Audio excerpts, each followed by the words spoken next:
and finances. To get started, search Irish Life or speak to your financial broker or financial advisor. A better life with Irish Life. Irish Life Health DAC is regulated by the Central Bank of Ireland. Irish Life Assurance plc, trading as Irish Life, is regulated by the Central Bank of Ireland. And now, it's time for the talk of the Northwest. The 9 to Noon Show with Greg Hughes on Highland Radio. Hello, good morning. 4 minutes past 9. You're very welcome along to the 9 till noon show here on Highland Radio with me, Greg Hughes. How are you all keeping? I really do hope you're very well indeed. It's great to have you on board, and we're here off the back of a really busy weekend. Now, I don't know if at this point you're going, would you ever shut up about stuff at the weekend?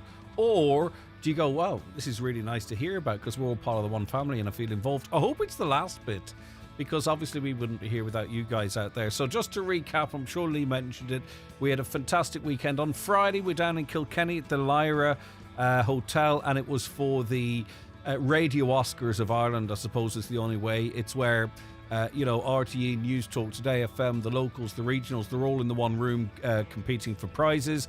Our election coverage received a Bronze National Award, which was fantastic.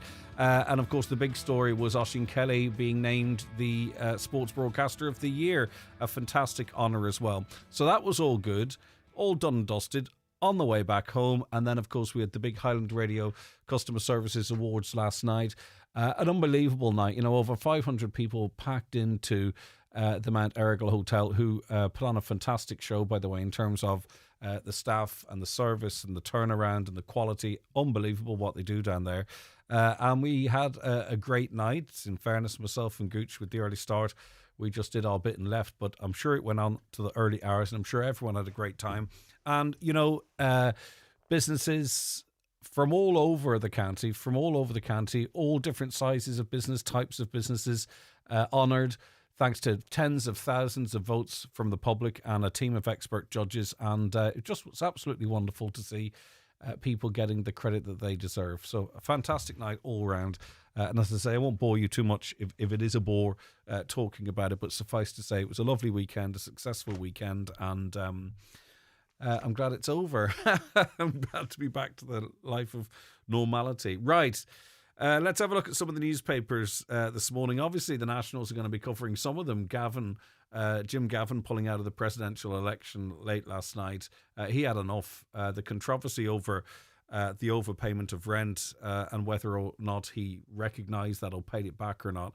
We had John McAteer lined up to talk about that space anyway, so we'll be chatting to him later and digging into that a little bit more. It raises a lot of interesting questions, doesn't it? Now, ironically, Jim Gavin's still going to be on the ballot paper. You could still vote and elect Jim Gavin if you wanted to. Because just because he withdraws, it doesn't mean he's not on the ballot, right? It just means he won't be campaigning to seek your votes. But it just means it's him on the ballot, doesn't want it. You've got Fine Gael's candidate, and you've got the independent candidate as well. And how does it go? What's the turnout now? Ironically, there's a funny thing could actually happen. You could see maybe the protest, spoil vote, getting massive amounts of people voting in that regard and electing, a person maybe they don't want to see elected. Ironically, do you get me? So they could be a person, say Maria Steen, could be very highly represented on the ballot paper, but it means it doesn't matter a jot. It might get the Fine Gael candidate or the independent candidate elected, even though they might not want to have them elected. Do you know what I mean? Anyway, it's all somewhat interesting. I thought the presidential election was a bit of a damp squid, just personally, in terms of trying to get excited about it. It hasn't improved much, I don't think. Right, anyway, sorry, the Derry People Donegal News. As the clean-up operation from Storm Amy continues, the frightening situation experienced by defective concrete block homeowners during the storm has prompted calls for action and support for affected families. And these actions and calls these supports and action were called for after the last storm too. And I think we'll be touching on this a little later on in the programme. But gale force winds once again caused major disruption across the county, and for those living in defective concrete homes, many were left terrified as winds tore through their already crumbling homes. And not to mention many people now that are in mobile homes as well, as they await their home to be rebuilt or their home is unlivable safely. The Derry News this morning. Police were investigating a possible sectarian motive after 2 people needed hospital treatment following an assault by a group in Derry. Detectives are appealing for information about disorder in the Spencer Road area of the city on Saturday evening. The PSNI said shortly after 10:30pm, officers were made aware a number of young people were involved in an altercation in the area. It was also reported an object was thrown at 2 males who were inside a vehicle. So on to the Nationals, the Irish Times. They've got a picture of how would you describe him? He doesn't look happy anyway. Jim Gavin. Fianna Fáil presidential election candidate Jim Gavin has withdrawn from the presidential election after a bruising week on the campaign trail and questions raised about his time as a landlord in the late 2000s. His decision will cause shockwaves in the race to succeed President Michael D. Higgins, reducing the field to just 2 candidates, left-wing independent TD Catherine Connolly and Fine Gael's Heather Humphreys. In a statement late last night, the former multi-All-Ireland winning Dublin football manager said he had thought long and hard about the potential impact of the ongoing campaign on the well-being of his family and friends, and he had withdrawn with immediate effect.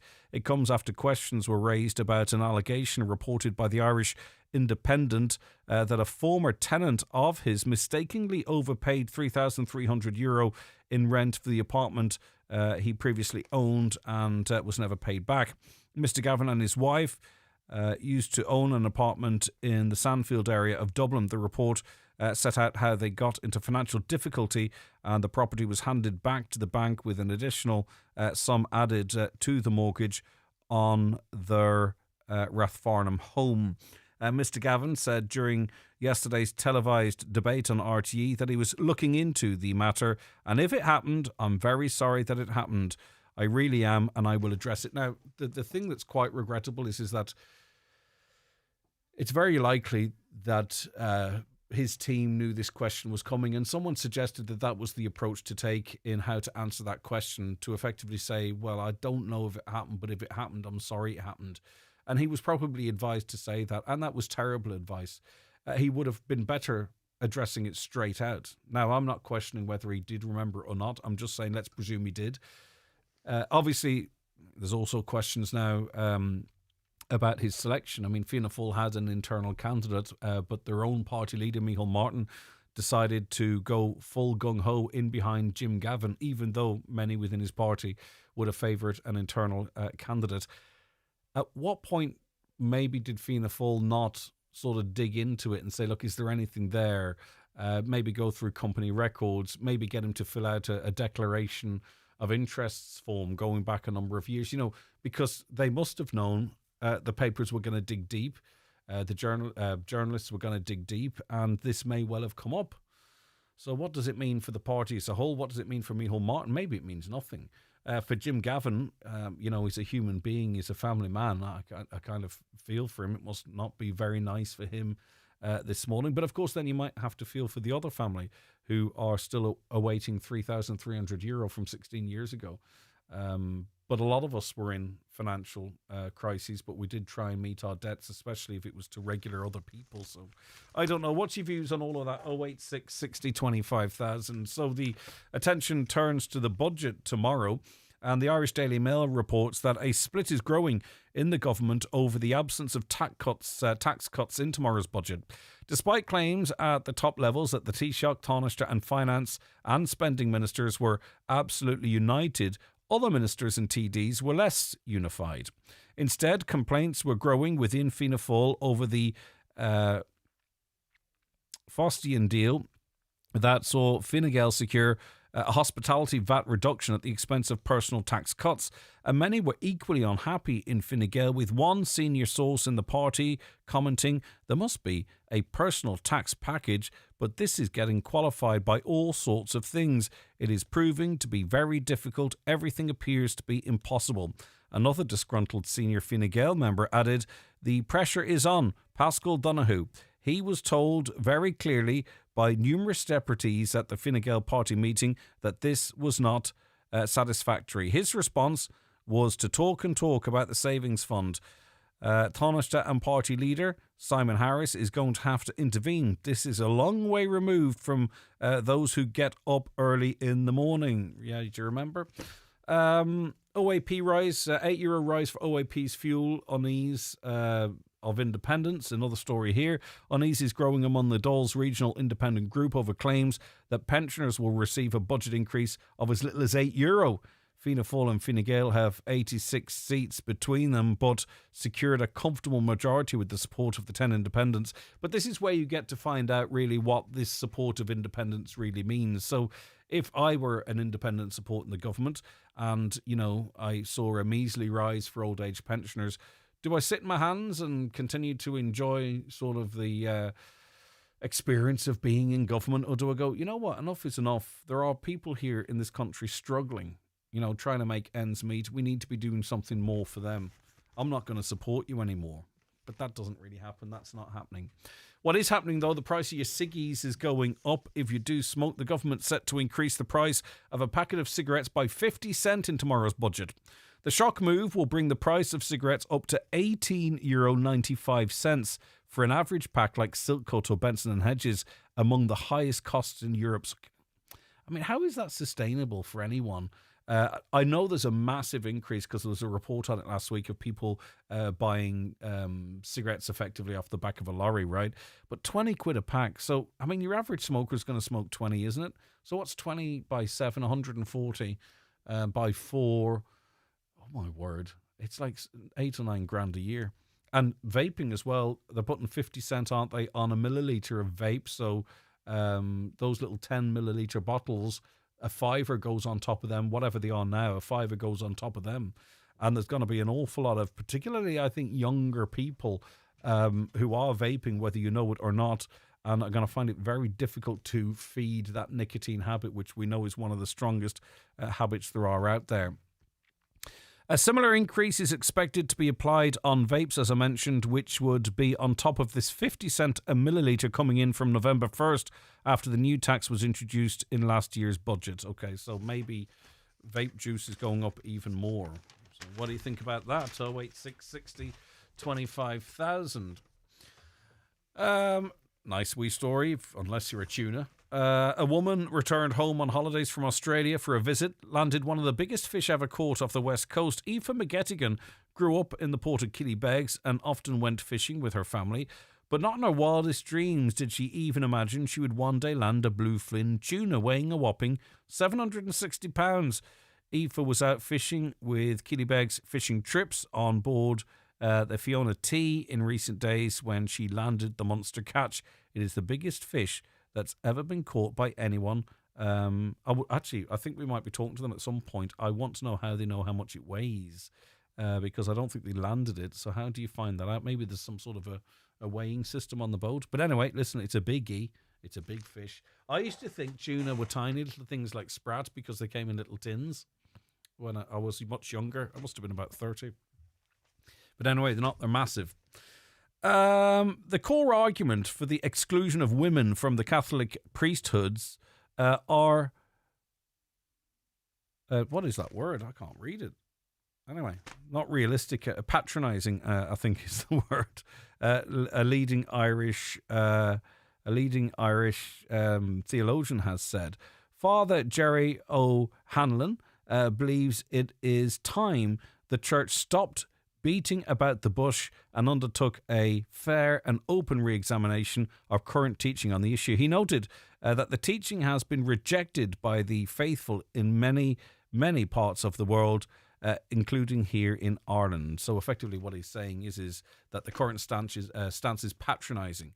He's a theologian on priesthood and says that, there's no logical reason for the ban on women in the priesthood. And there are still a couple of thousand of you without power. I mean, just credit where it's due to the ESB crews. They were out at 6:00 on Friday evening trying to get power restored, and they got the majority of it restored. It really is remarkable what these men and women do.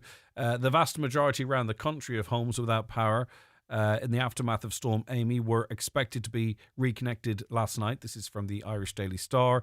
The state electricity network said only remote and difficult to reach places would remain without power into today. But we are into a nice settled spell of weather now. It is going to be relatively calm, mostly dry for this week and into next weekend as well, and actually into the following week. So if that's the type of weather you like, you're in luck. Okay, that was a run through some of the stories in the papers today. Newspapers are kindly supplied by Cosgrove Centra, Mountaintop Letterkenny. Now with the new look Mountaintop Diner. The 9 till noon show is brought to you by Letterkenny Credit Union, with monster loans available up to €60,000 for all occasions. Visit letterkennycu.ie. Did you know iron is important for you and your baby during pregnancy? Try to avoid having tea and coffee with meals, as these drinks can reduce the amount of iron your body absorbs. Visit mychild.ie for advice on pregnancy, baby and toddler health. Attention students, TFI Local Link bus services, available nationwide, can connect you to a wide range of colleges all year round. Save up to 50% on cash fares when you use your TFI Young Adult or Student Leap Card. For route and timetable information, visit transportforireland.ie. We're Transport for Ireland. We're Transport for you. At Foy's, with expert teams in both Letterkenny and Ballybuffet, we deliver professional interior design and colour consultations for both residential and commercial projects. Whether it's a cosy living room or a full renovation, we offer personalised design advice and premium paint choices tailored to your style. See foys.ie or call in store today to Foy's in Letterkenny or Ballybuffet, and let's bring your vision to life. Ready to upgrade your car? At Shane Conley Cars in Donegal Town, we've got a great selection of makes and models to suit every budget. With flexible finance option and trade-ins welcome, upgrading has never been easier. Visit ShaneConleyCars.com or call in to see us at Shane Conley Cars, Drumlonagher, Donegal Town. At SSE Electricity, we're more than just an energy provider. We're your business energy partner. From solar panels to energy audits and more, our expert business energy advisors will tailor a solution to make your business more energy efficient and sustainable. Switch to SSE Electricity today and start building towards a net zero future. Our local customer service team are waiting to talk to you. Visit sseelectricity.com/business. SSE Electricity. This is Generation Green. Highland Radio Time Checks brought to you by EirGrid, the operator and developer of Ireland's electricity grid. EirGrid, powering up communities, powering up Ireland. The time is? The time now is 22 minutes past 9. Now, Glenveigh National Park is now open to the public with a limited service. The shuttle bus service, Castle and Tea Rooms are open as normal. The Lakeside Walk, Glen Trail and Loch Insa Trail are now fully open. The Visitor Centre and Nelly's Restaurant will remain closed until further notice due to a power outage. So let's get an overview. Beyond that, Dr. Emma Johnson, Regional Manager, Glenveigh National Park, National Parks and Wildlife Service. Good morning, Emmett. Thanks for your time. Good morning, Greg. Great to speak to you again. Yeah, great to have you on. So is this all storm related, or what's the story? It is, yeah, it's all storm related, and unfortunately just the timing of the storm, all of the trees are in full leaf, so we had some more damage than we would if this came even in January or December, when the leaves would be off the trees. So the leaves act as a bit of a sail effect, and that's really resulted in a lot of trees and just branches coming down. And some of them landed on the power income into the visitor centre. So it's been unfortunate, but the staff have worked their socks off really on Saturday and on Sunday to get the place back in order and get us open as far as we could.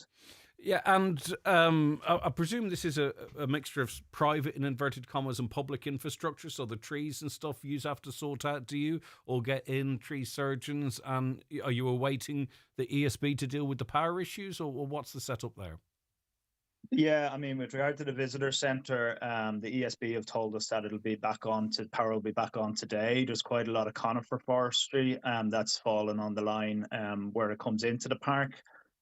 So we hope that will be up and operational today, and we'll have the afternoon to kind of get the toilets sorted and things, because the electricity runs and pumps all of our water and sewage systems.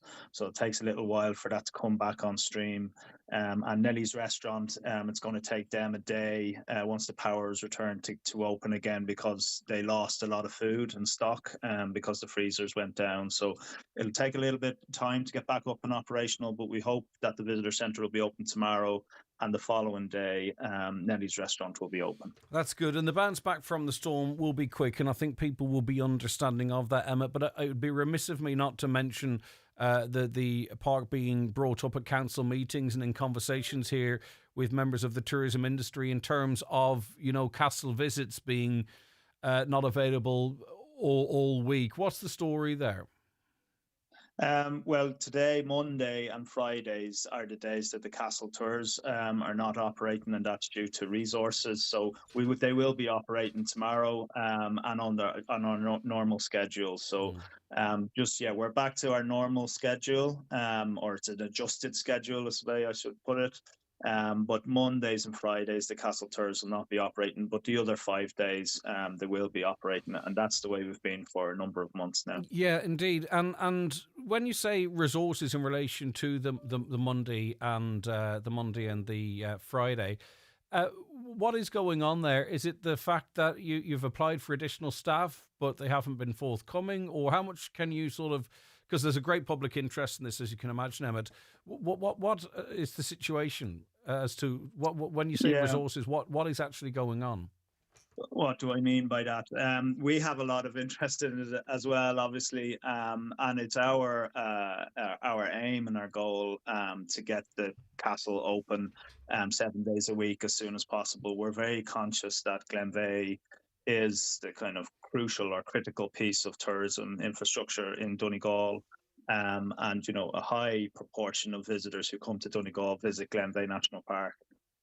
So the resources are staffing. Basically, we've had another 2 staff leave in the last couple of months, and really we're working off a skeleton staff at the moment. And we have an application in, so we have a workforce plan that's been supplied to our senior management in the organisation, but it takes time for agreements to be made at senior level, and then for, I would just say, the public service appointments office to do the interviews. So how many staff would you say you're short? Oh, we're down 6 on the guide side. So that's nearly half and of how, what we require. Of course, and how it would be the National Parks and Wildlife Service. Is it that would be dealing with staffing situations? It is in our parent department as well, and these things take time. So it's not just Glenveigh. There are other priorities as well. So the Wildlife Service operates across the whole of Ireland and has a lot of different sites that it needs to operate. And it needs to prioritise. I can't imagine, and I'm open to correction on this, and it's easy for me to throw this out, but I find it hard to believe that there are other jewel in the crown tourism centres that are only open, 5 days a week because of staffing issues. You can't help but feel that this might be something unique to us here. I'm not saying there aren't staff shortages elsewhere, but really, I can't imagine a place in Kerry being closed 2 days a week, for an example. Yeah, I wouldn't be able to speak to that. I suppose I'm only aware of what we have, the situation here in Donegal. So, I just want to clarify one question in relation to that, Emmett, because I know there are councillors and others seeking this information. So you're effectively 6 staff down. Has a submission been placed for 6 staff to be employed, and that's awaiting approval further up the chain? Is that the way we're at the moment?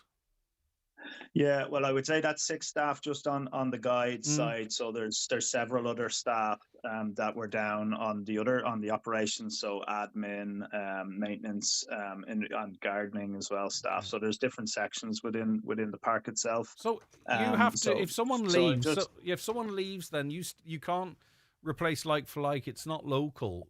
You're reliant. No. Okay. So how many staff in total would you say that you are short? Well, since the last 4 years, we're down 14 staff.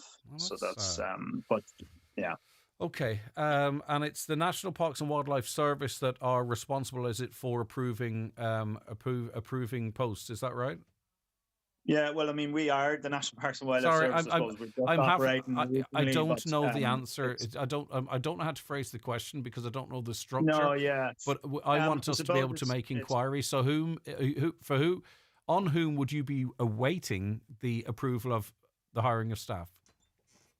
Well, it goes through the normal processes, and these decisions are typically dependent on the budget as well, which we're awaiting, which is going to be released this week. And it takes a little bit of time for that to filter down to the various different departments and for the decisions to be made then on the workforce planning. So, I mean, it's really it sits at parent department level, but that it takes time for these things to be resolved. And we have done everything we can at a regional level to resolve the issues. And we need to limit the service we have to fit the resources that we have at our disposal at any given time. Yeah, I hope you understand my motivation for asking these questions is with a view to actually supporting. Not that you necessarily seek the support, but on a local and regional level, not just for you and the rest of the staff there, but for the tourism industry and others. So it's critical that we get our fair share, in my view,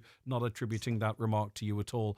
But that's the sort of long-term stuff. In terms of the short-term stuff, which we started with, and I appreciate that, Emmett, we're ongoing to get this sorted very, very quickly. Some stuff open tomorrow, and hopefully by midweek, things will be returned to where they were pre-Amy. Yeah, I would be very confident that by Wednesday, pretty much all of our services, but potentially the Derrylahan Trail may remain closed a little bit longer. It's just there's a lot of trees down there, and the crews are working on it today. So they opened up the main Glen Trail yesterday. So that was great to get that open. And we had a lot of staff in over the weekend, just really working very hard. And I just want to thank them for all the work they've put in. So I'd say by Wednesday we should be back to where we were pre-Amy, barring any hitches, which can always happen. But power is our main thing, because once the power goes down, mobile signal goes down, toilets, water, all of those things. So we are very dependent on power. And sorry, this is actually just a curiosity from me. Was it mainly native or non-native trees that were lost? Non-native trees. So, it's an interesting question, Greg. I was going to say it's part of the program, then, really, to some extent. It's yeah. My mind works strangely. I mean, we're doing our best in Glenveigh. We've a big program of peatland restoration and woodland restoration over the coming years, and that all plays its part in the kind of climate equation. And we're doing a good job in Donegal, I think, with regard to nature restoration. We're leading the way in Glenveigh. Yeah. Sure. So in years to come, people will see this as a site that was an example for others to copy across the rest of the country. Yeah, it is. It's astonishing that people now are spending their careers doing the work that really is part of 100-odd years of work. It's astonishing, really, when you think about it. All right, then, Emmett, thanks so much. No problem. Look after yourself. Take care. Cheers. Right, bye-bye. So at least Amy took away the non-native trees. That being said, it took down power lines. So just off the back of that, if you go into Glenveigh, some of it's open, some of it's not open. Should I run through it for you? Glenveigh National Park, open to the public. The shuttle bus, castle and tea rooms are open as normal. The Lakeside Walk, Glen Trail, Loch Insa Trail are now fully open. The visitor centre and Nellie's restaurant, though, will remain closed until further notice due to a power outage, which also limits the public toilets, mobile phone coverage, etc. But they're 14 staff short. They're 6 staff short, wasn't he mentioned, in relation to the hospitality welcoming side of things. 14 in total. So I know, as I say, some TDs, local councillors are sort of querying what's going on here. Well, there you have your information now. What's taking the higher up so long to approve these positions? And also, if that budget comes out this week, it will let us know effectively what the staffing plan is for, I don't know, I presume it covers the year. So we'll have a fair idea where we're going to be at this time next year when that budget is released. So we'll try and get our hands on that because I think that's going to be critical as well. Okay. Watch the show live now on YouTube, Facebook and at highlandradio.com. The 9 till noon show with Letterkenny Credit Union, now offering mortgages from €40,000 to €600,000 with no hidden fees or transaction charges. Letterkenny Credit Union, 9102127. All innovative, all inspiring, all yours. Discover the Audi 261 range with Audi All Access at your local dealership. Join us at our nationwide open house event from October 17th to 24th and experience exhilarating test drives, unmissable offers, and exclusive product upgrades. Book a test drive with Audi All Access today. Audi. Vorsprung durch Technik. If you're naturally curious and want to solve problems, or you want to have an impact on issues you really care about, if you want to make a difference through better public policy, or you've a grá for Gaeilge and want to keep it in the conversation, if you want to use your skills to benefit society, there's a public job for that. Whatever your interest, whatever your skills, explore hundreds of different careers at publicjobs.ie. Don't miss the Doors and Floors 2-day sale at Donegal Town Hardware.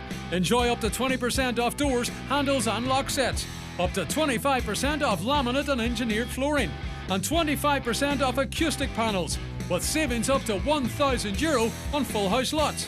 Our expert team will be available to answer your queries, and you can check out the brand new George Quinn staircase display in store. That's the Doors and Floors sale event for 2 days only, this Friday the 10th and Saturday the 11th of October at Donegal Town Hardware. If the medical experts get it wrong, everything changes. From misdiagnosis or delayed diagnosis to surgical injury or even poor treatment, all have physical, emotional and financial consequences. We're here to help. So if your treatment didn't go according to plan, speak to our experienced medical negligence team at McElhenney and Associates. Find us online or call 074 917 5989. McElhenney and Associates Solicitors, Stranorlar. In contentious business, a solicitor may not calculate fees or other charges as a percentage or proportion of any award or settlement.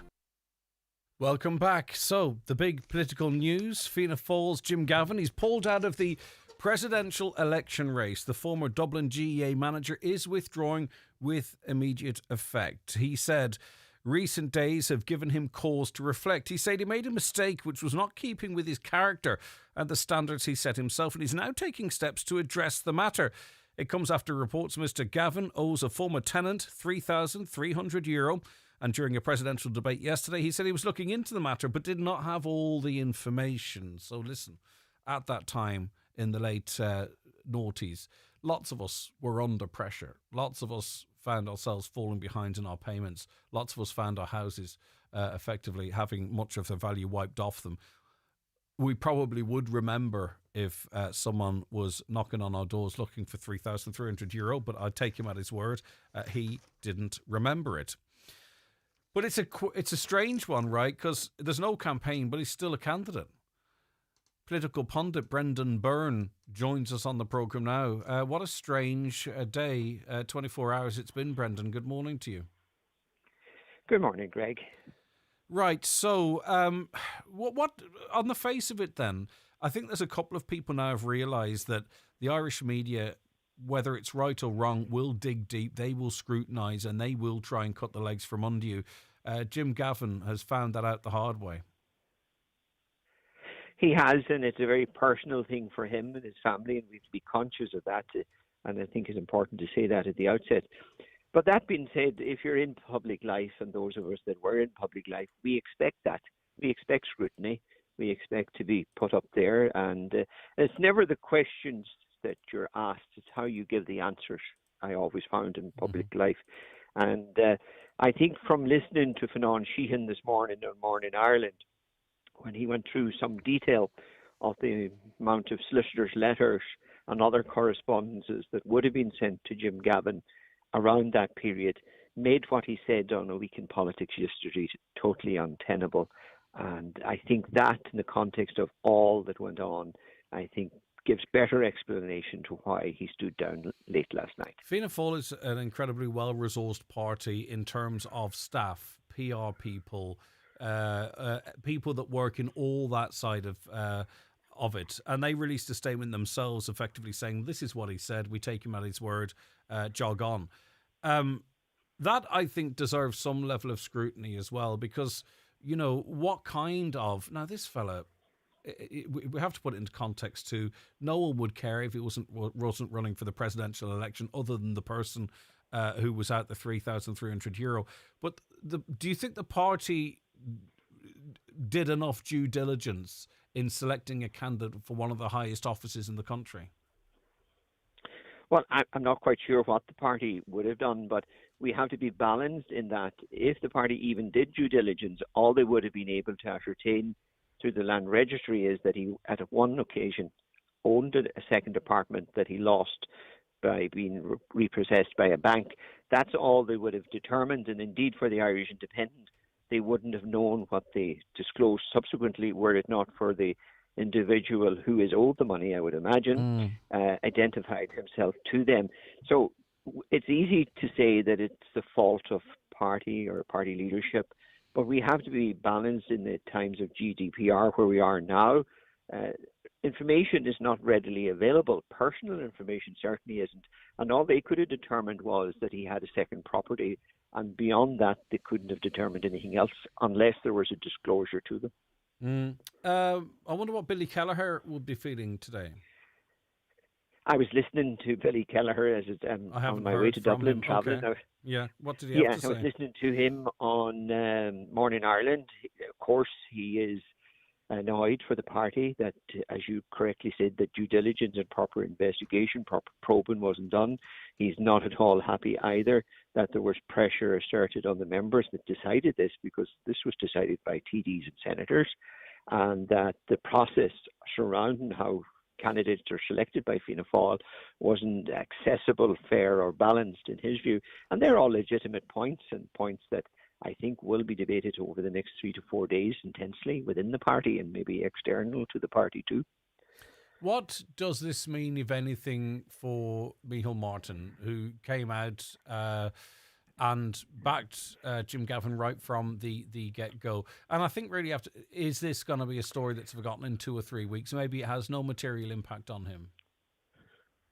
Well, I'd probably paraphrase Charlie Haughey in the 80s when he said some of these Chinese leaders go on into their 90s, and that was a philosophy of Fianna Fáil. We don't change leaders within the party that readily.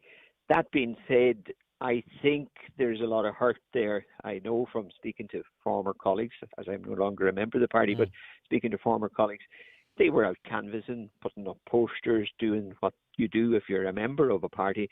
There is a lot of hurt and anger there. How that is dealt with within a leadership level, within a parliamentary party level over the next 48 hours will be critical to see how this is handled. And if it's handled properly, then I think it'll go away. If it's mishandled again, then it'll become a bigger issue. And of course, you have to factor into some disquiet with the budget as well at this time in this week in terms of, you know, cost of living packages. It's not going to be a great week for your average voter to sort of feel enamoured with Fianna Fáil or Fine Gael potentially. But if you're in politics, or in particular if you're in government, you must realise not every day is going to be a sunshine day. We have to be financially responsible. I'm around long enough to know what happened in 2008, 9 and 10 when we should have been financially responsible. We weren't. Are we going to repeat that now? So we have to have restraint. Otherwise, we will have twice the pain in years to come. Right. So there is a global tightening. Yeah. Sorry. Go ahead, Brendan. Yeah.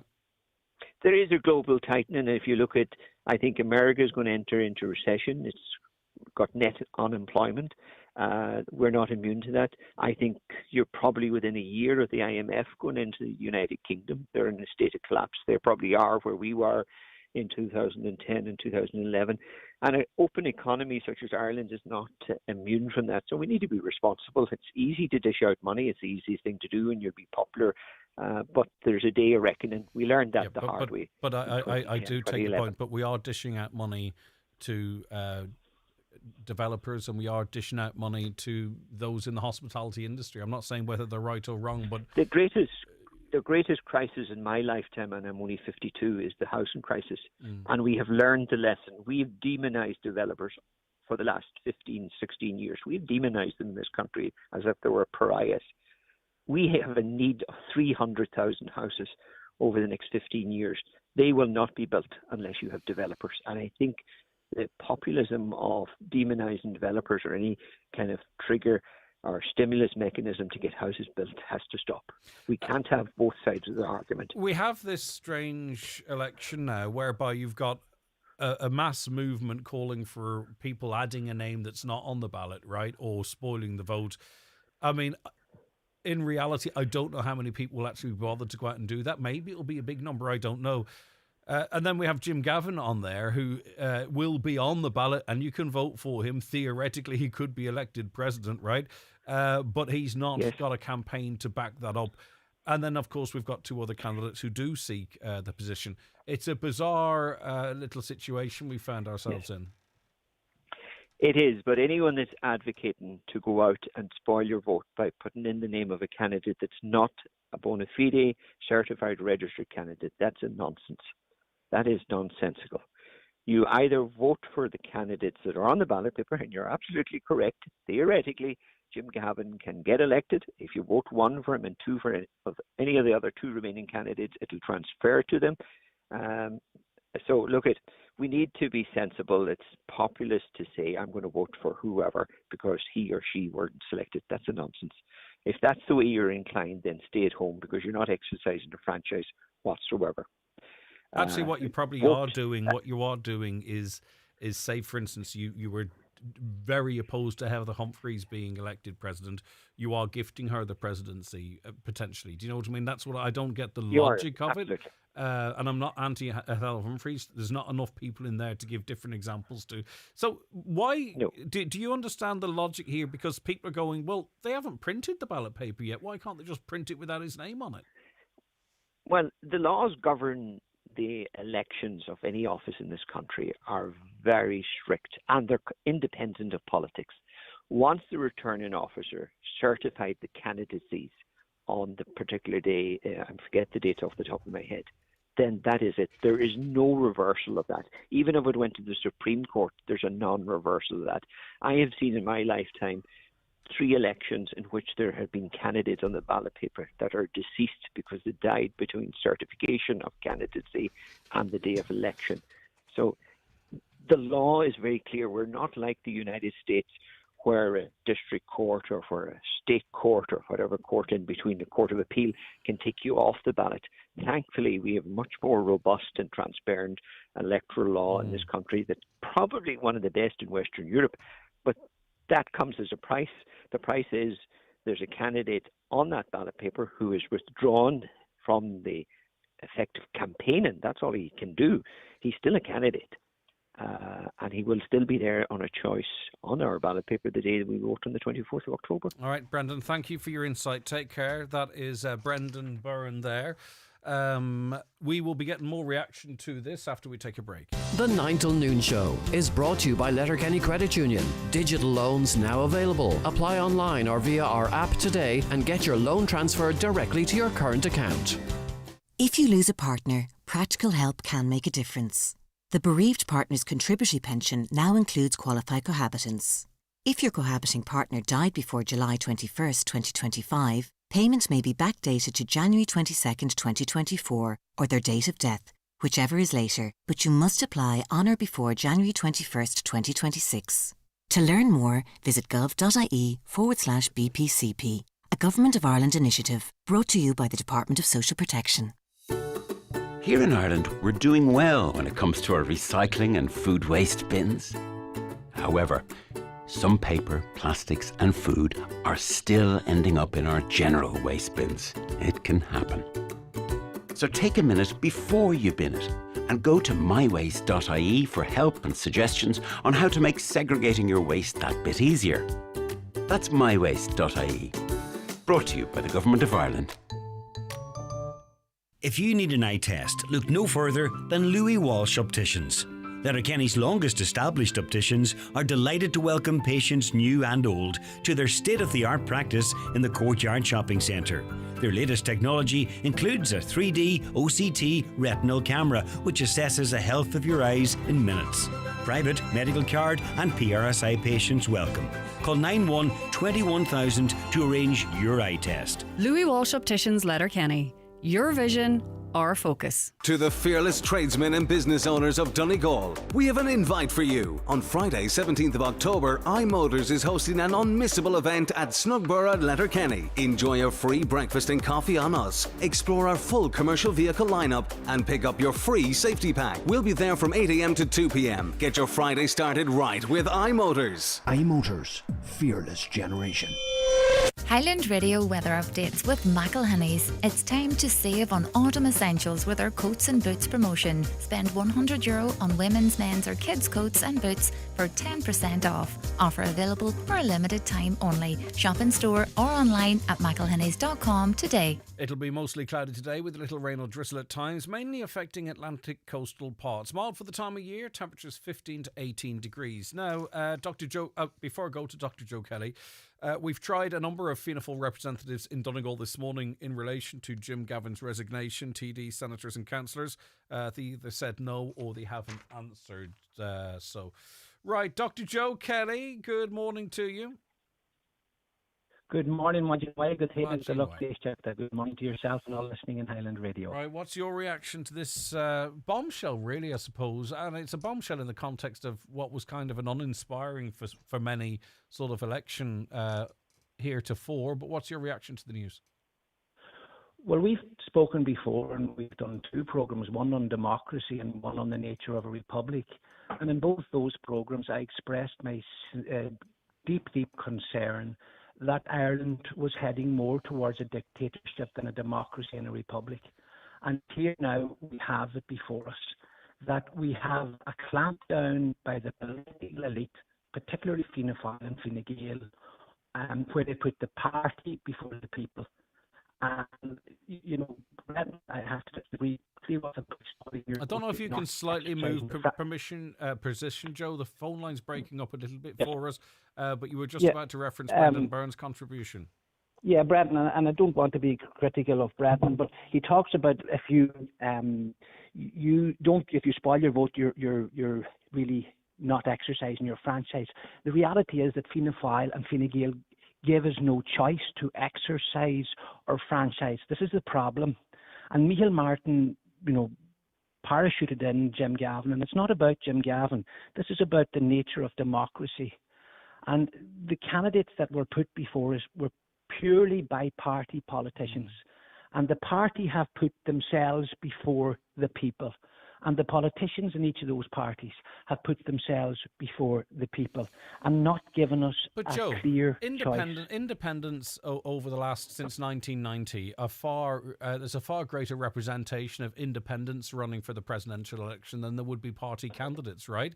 There's plenty of independents in this country that could have come together and got people on the ballot. It's easy to sort of have a go at Fine Gael, Fianna Fáil, but if the independents organised themselves or exercised their interest in democracy, we would be unlikely to be having this conversation. They've put plenty of people on the ballots in the past. I don't disagree with you, and I'll come to that. But primarily in this instance, it's Jim Gavin and it's Fianna Fáil and Micheál Martin. Micheál Martin has to resign, and the three elected government politicians and senators that we have in Donegal need to let us know, are they standing behind Micheál Martin or are they standing behind the people? Why do you think he needs to resign? Because I think that he has usurped the power. He made a diktat. Like even, and not that I'm backing Bertie Ahern, but Bertie Ahern wasn't even given a listening. And in honesty, Bertie Ahern has done some service to the state. In honesty, Bertie Ahern did a lot for the peace process. There's no doubt about that. Now, there are other questions, obviously, about Bertie Ahern, but he wasn't even given a listening by Fianna Fáil. Neither was Mary Hanafin, a reputable politician who was a minister for education. I just feel that when you sort of, the charges that you've laid at Micheál Martin and others, and then tentatively go sort of backing Bertie Ahern to some extent, you might be losing the room a little bit there. But it's not that I'm trying to run the room. It's what I'm trying to do is protect democracy and be the voice of democracy. I personally don't care who Fianna Fáil put up. That is their choice. But what I do care is the process that they forced this upon us. They told us we couldn't have the candidate we wanted, but their candidate, and they didn't even vet their own candidate.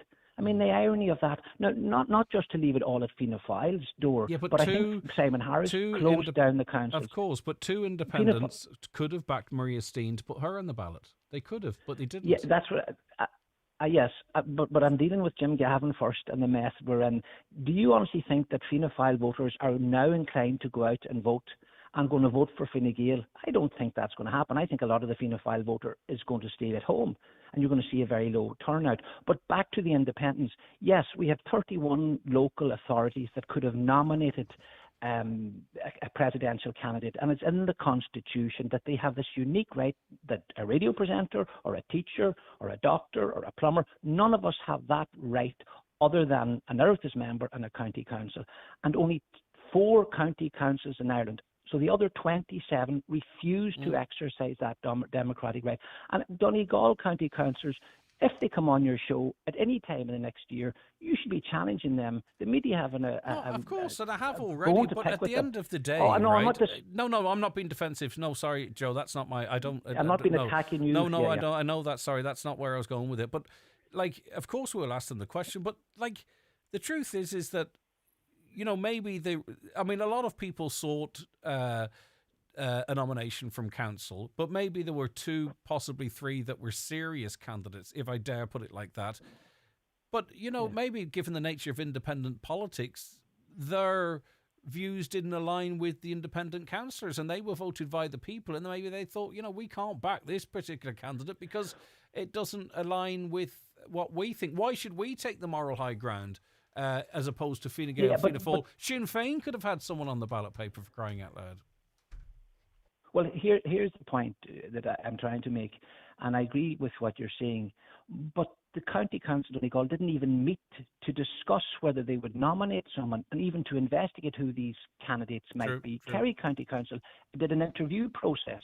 They didn't even do that. They just washed their hands of it. And my point is this: either use it or lose it, ladies and gents. I think the Donegal County Councillors should be telling us out straight in future before the election. Tell us the truth. You're not going to back somebody for the presidential race. Democracy is such that, opposition is, there's nothing wrong with an opposition and people that disagree with you. In a healthy democracy, I would welcome people that oppose my view. I'm strong enough to stand in my own view, and if somebody else is opposing me, good luck to them and let them stand in their view. But democracy is where we allow people to have a voice. But I did see some independence and 100% redress, for instance, backing Catherine Connolly. They were with Catherine Connolly when she was in Donegal. So why would they, if they've said, right, we like this woman, she appeals to us, then why would they facilitate someone who might reduce her chances of being elected? I understand why they should, but why actually should they, if you know where I'm coming from, briefly in a minute. So they're telling us that they are democratic only if it works for them. And that's what Fianna Fáil have done, and that's what Fine Gael have done. We're Democrats as long as you give us the choice that we're giving you to pick from. Look, a true Democrat, and the evidence is, for example, Marion Harkin, who signed the papers for Marie Stein. The Healy Rays, both of them signed it, and they said, look, we're not voting for you, but we're giving you the right to stand. We're going to give you the nomination, even though we're not going to vote for you. And this is the problem.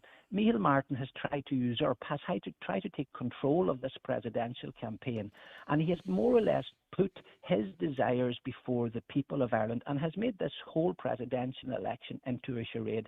And just one more thing. Very briefly, Joe. And there's a month still to go, nearly 3 weeks to go. What should happen if one of these candidates, and the media now are only focusing on 2 people, should fall again, and you're only left with one candidate? There's going to be no election. I mean, this is a serious deficit in democracy, and clearly the question has to be asked: why have we had such a poor choice, and why have the political elite, in particular Fianna Fáil and Fine Gael, have a stranglehold on who can stand for the presidency? Joe, surely there's something wrong. Thanks for your time as always. Dr. Joe Kelly there, back with more after the news.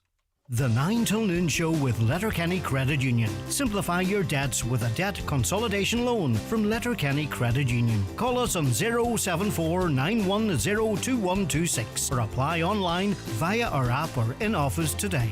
Do you suffer from high cholesterol, menopause symptoms, digestive issues, anxiety, aches and pains, or a lack of energy?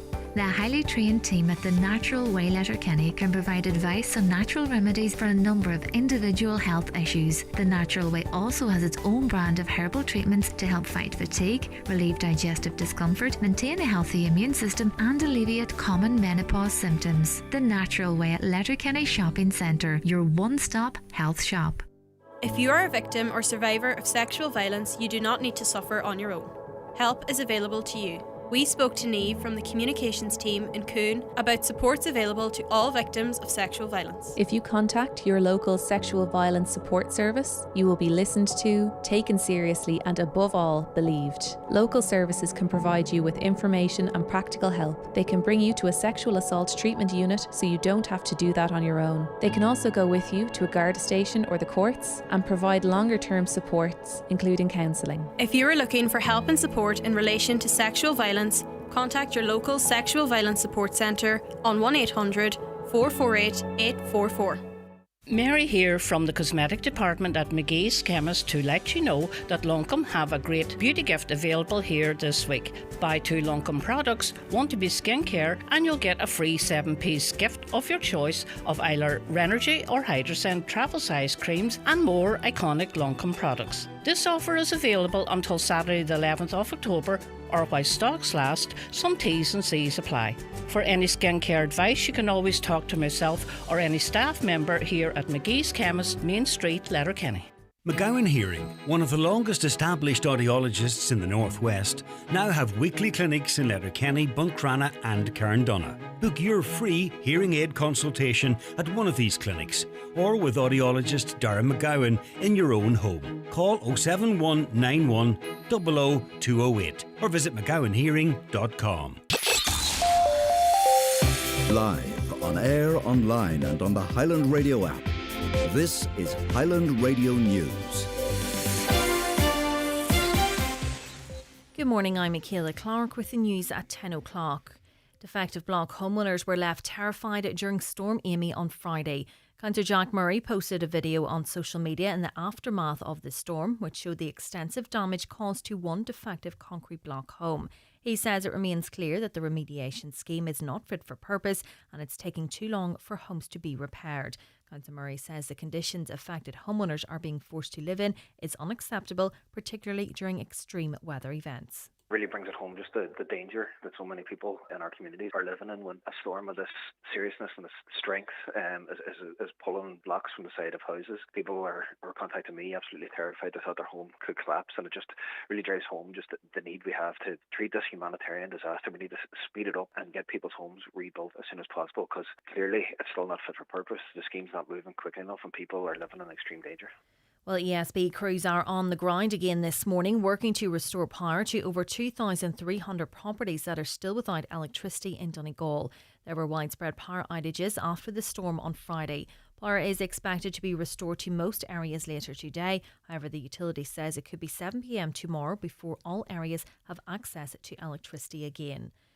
Fianna Fáil MEP Billy Kelleher is accusing his party of not doing due diligence before choosing Jim Galvin as its presidential election candidate.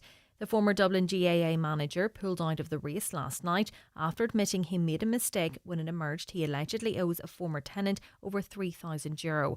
In September, Jim Galvin overcame Billy Kelleher to represent Fianna Fáil in the competition, which has now become a 2-horse race between Heather Humphreys and Catherine Conley.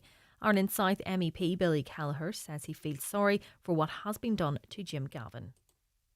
Well, look, every decision has a consequence, but in this context, it's very serious. I mean, we have a person who was put forward as the Fianna Fáil nominee. Clearly, there wasn't enough preparatory work done for the candidate. And you have to feel very sorry for an individual. I mean, what was done to Jim Galvin in terms of trusting him into this position of what is a very difficult campaign, in my view, was completely unacceptable.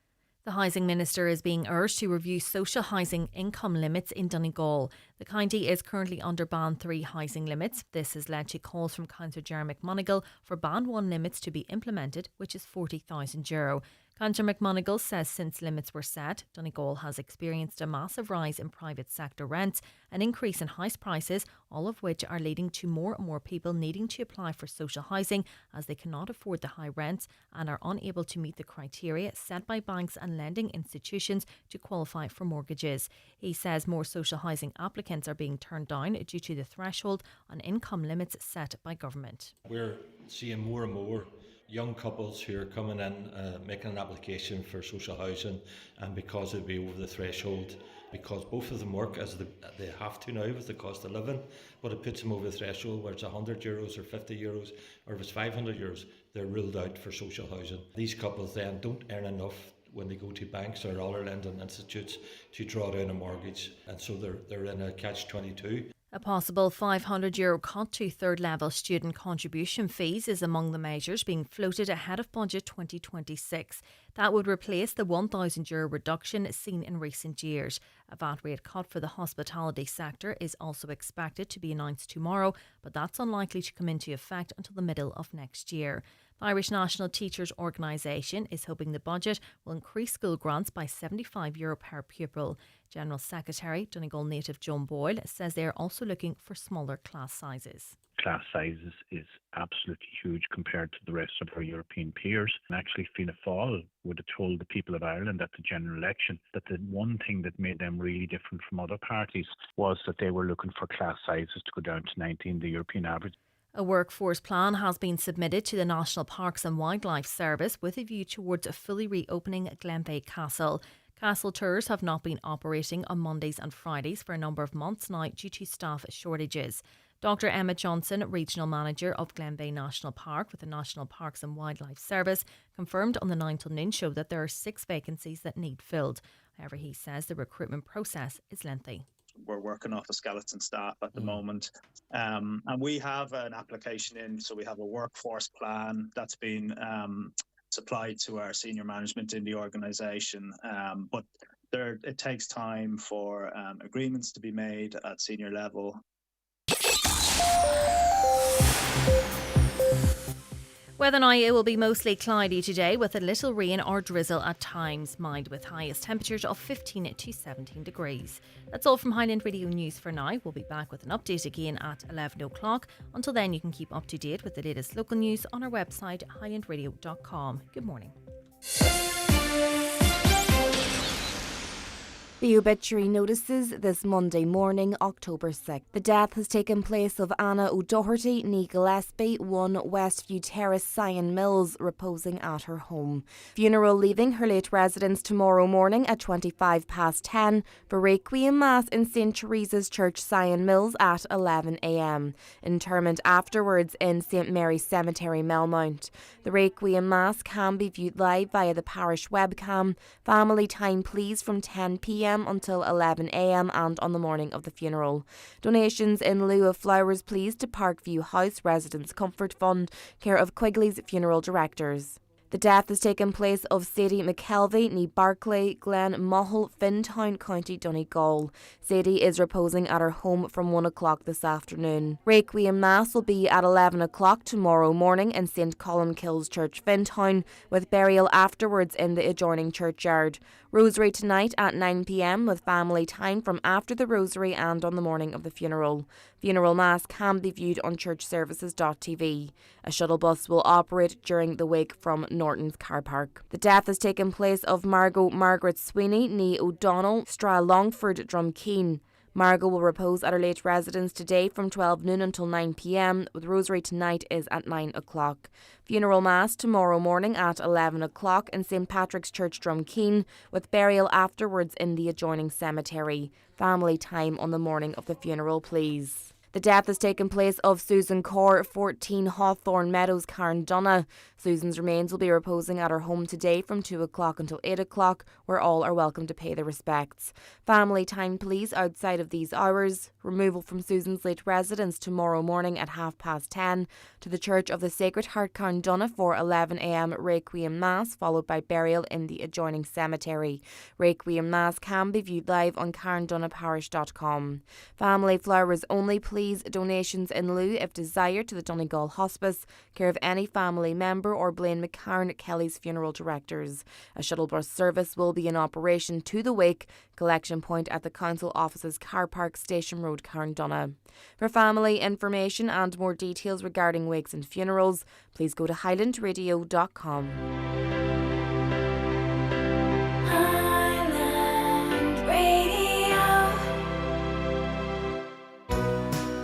Fearing the weekly shop? Your money now goes even further with our new Aldi price drops. Fill your bag with your faves, fresh wraps, pesto, maybe pancakes? You know, good food, the bits you need, and the treats you deserve. Then head to the till, check the bill, and breathe. Save even more with Aldi price drops. You're very welcome back to the 9 till noon show. Just as I was flicking through TikTok before, just waiting for that ad break to finish, did you see the video of Catherine Connolly playing football and basketball? I was absolutely sure it was AI. It was posted on Sinn Féin's social media accounts, but I've been assured that it's not AI. But it looks like AI, but as I say, I'm told it's not. I'm not questioning whether it is or not. It's just really quite remarkable. Some of your comments. Presidential election. Micheál Martin claims Catherine Connolly made poor judgment in hiring someone who spent time in jail. Why do we have reform if the leader of our country doesn't believe in it? Although, why have prisons? Is going to prison not about paying debt to society and rehabilitation? Weekend poll states Maria Steen would be on 22% of first preference votes if she'd been nominated to stand, and that's before Gavin withdrew. No wonder the political elite and their media apologists were so obsessive in preventing her stand. Well, there were two candidates, TDs or senators that could have voted independents and put her on the ballot, or any number of county councillors. She could have been put on the ballot 3 or 4 times by local authorities, as could anyone for that matter. So I get where you're coming from, but there are those who aren't Fine Gael, Fianna Fáil or Sinn Féin for that matter, who had the power to have Maria Steen or another candidate on the ballot, and it was they that didn't necessarily exercise their democratic ability to do so. And I'm not defending the government here, but you know, if there is blame, it has to go about a bit, doesn't it?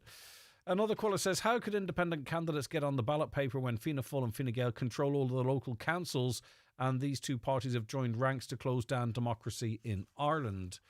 Another, the entire presidential election from a Fianna Fáil perspective was lacking democracy. The stranglehold by Fine Gael and Fianna Fáil on county councils was also anti-democratic. The biggest loser in all of this was democracy.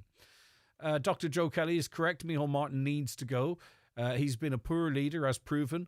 Nearly 100,000 people marched against this pre-election on Saturday, yet the MSM hardly covered it. Time for Micheál Martin to go. How many people marched in Dublin? I saw an image. I'm not even going to put a figure on it because I don't want to get into that. But is this caller suggesting 100,000 people marched in Dublin on Saturday? Because that's not what I saw. But anyway, maybe I'm misreading him. A lot of people agreeing with Dr. Kelly. He's 100% right. Our councillors failed the process of democracy by not meeting on our behalf. It's their job. There are representatives. The whips have made a mockery of it, whether they admit it or not. That's how it's played out. Deals being done. Another, Donegal County Council should have called a meeting to see who the people of Donegal wanted to elect. Political parties also owe it to the people to vote who they want to elect. Just because you support a party doesn't mean that you have to support their candidates.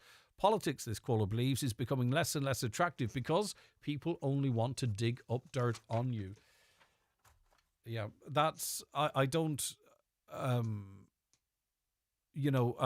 understand that when you put yourself forward for an important office that obviously you're going to be scrutinised, and I do understand that it's how you deal with that, how you answer that. But, you know, it'd be tough for the Gavin family today, I would say. And I get no pleasure out of anyone perhaps waking up feeling like that. Thoughts and prayers with all members of the Fianna Fáil community, says a texter, who now have the task of taking down the posters. I'd pay good money to watch this. Jeez, I love this country, lol, says that listener. Simon Harris blocked Fine Gael councillors. That's questionable. Some people have questioned even the legality of doing that. Why would Sinn Féin not give the young candidate the 2 nominations, says a listener. Could Jim Gavin become president because his name is still on the ballot paper? What will happen to his votes? Well, that's a very interesting question. If he polled ahead of everybody else, his votes stay with him, and then it's what happens to transfers thereafter. There's a few people actually now suggesting, and this is the way things have gone, that the protest vote now is to vote for Jim Gavin. That's what some people are suggesting on my social media anyway. You know, those that may have been inclined to spoil the vote spoiled their vote, and I was saying, well, the way to spoil your vote now is to vote for Jim Gavin. I'm not endorsing it one way or other. I'm just giving you an idea of what the conversation is. So could Jim Gavin become president? Well, he doesn't want it. I don't know what happens. It's unprecedented. I don't know if he's elected. If the people elect him, what happens then? I don't know. A caller says this has come back to haunt the government and Fianna Fáil throughout the country. Maria Steen would have won the race if she was given the chance in our democratic country. I'm not sure. I think she would have done really well. I just think, but then again, of course, now we're have to factor in that Jim Gavin's out. So I don't know. Okay. Property developers don't build houses. Construction companies, they build houses, and that's what's happening during the Celtic Tiger. Everyone wanted to be a property developer, but no one wanted to be in construction. Thanks, Gary, for that. Morning, Greg. It's a pity Dusty the Turkey didn't run for president this time. He might have won. How dare Brendan Byrne tell people stay at home? In all consciousness, I cannot vote for any of the 3. I will spoil my vote to register my protest for the government manipulation. But of course, you will potentially, just to make sure, that could work very favourably for Heather Humphreys, for an example. If that's what you want to do, that's what you want to do. Barry McGuigan should have put his name in. He'd be the person for the job. But you see, when you see the level of scrutiny that these candidates have received, and I suppose it has to be done, right? Because it's a big job. Why would anyone put their name forward for that? You'd have to be a certain type of person, and I think all of us could probably have stuff dug up, if you know what I mean. Right. Loads more comments coming in as this morning wears on. They're coming in thick and fast. I would read them out as this morning wears on. I just want to say a request here. Can you please say well done to our son Alistair Doherty from Raffo, who finished the Ironman in Barcelona yesterday. Well done from all the family. Thanks. Well done to you, Alistair. I get tired, stressed and anxious even just saying the words Ironman, let alone taking part in one. The county's #1 talk show, the 9 till noon show on Highland Radio. It's time for Vision Ireland Bingo on Highland Radio. It's Monday, October 6th. Playing on a green sheet. Reference number is S1. It's week 41. Today's numbers are 35, 59, 67, 44, 52, 66, 71, 23, 45 and 4. Phone your claim to 910-4833 before midnight tonight, leaving your name, contact number and the name of the shop where you purchased your book, and we'll call you back the next working day. Get all your Vision Ireland bingo information at highlandradio.com. When you hear these names, you'll think tries and tackles. But off the pitch, Jamieson Gibson Park surfs. Tygburn bakes. And Ryan Baird fishes. Game-changing talent isn't always what you expect. Just like Vodafone Business. We're experts in more than you might think, with cybersecurity, cloud solutions and collaboration tools. So your business can change the game. Search Your Business Can. Across the supermarket aisle, your eyes meet, and you just know this is the real deal. Food that makes you go, mmm. Drinks that make you feel, ooh. That's the power of Love Irish food brands. Local brands, made with devotion, enjoyed with passion.